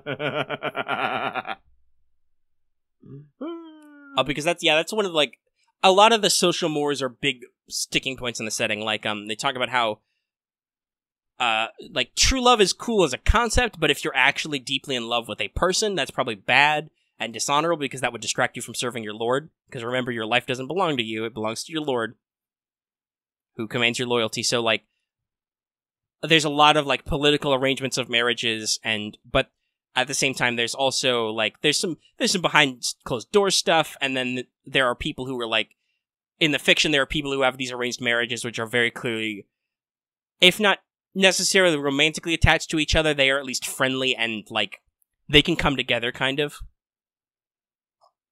So there's a lot of these, like, themes. Like, it's deliberately written to be in this kind of, like, samurai ethos. So you as the audience, the players have to, like, stretch your role-playing limbs a little to, like, make sure you're doing the proper steps. Otherwise, you will very quickly be dishonored and end up in some backwater position that nobody cares about. Or, yeah, I'm you never know, you could game over. They could say, all right, I'm going to demand seppuku. Oh, God. Which can totally happen in the setting. That's a pretty common factor to be like, okay, you fucked up, so are you going to do me a solid, and are you going to take your own life for me, or do I have to further dishonor you by making somebody kill you? So yeah, no, like I said, there's a lot of aspects to the setting, and it's really neat, and I'd love to explore it sometime. Because, like I said, I've watched enough anime. I could do something out of this. We could do some fun stuff, depending on what people wanted to play. Yeah. Let's see. So we're at almost 3 hours. That's probably Voice's fault. Yeah, let's blame Voice. He muted himself because he was falling down the stairs in some heavy armor. Mm-hmm. He also deafened himself, so I don't think he's been listening for a while. But anyway, so we're at 3 hours. We talked about the big stuff. We talked about lots of anime. I talked about Legend of the Five Rings for a little bit. I know some people do like our tabletop phrase discussions. Honestly, we talked about D&D a lot when we talked about Goblin Slayer. So, let's go ahead and wrap this up.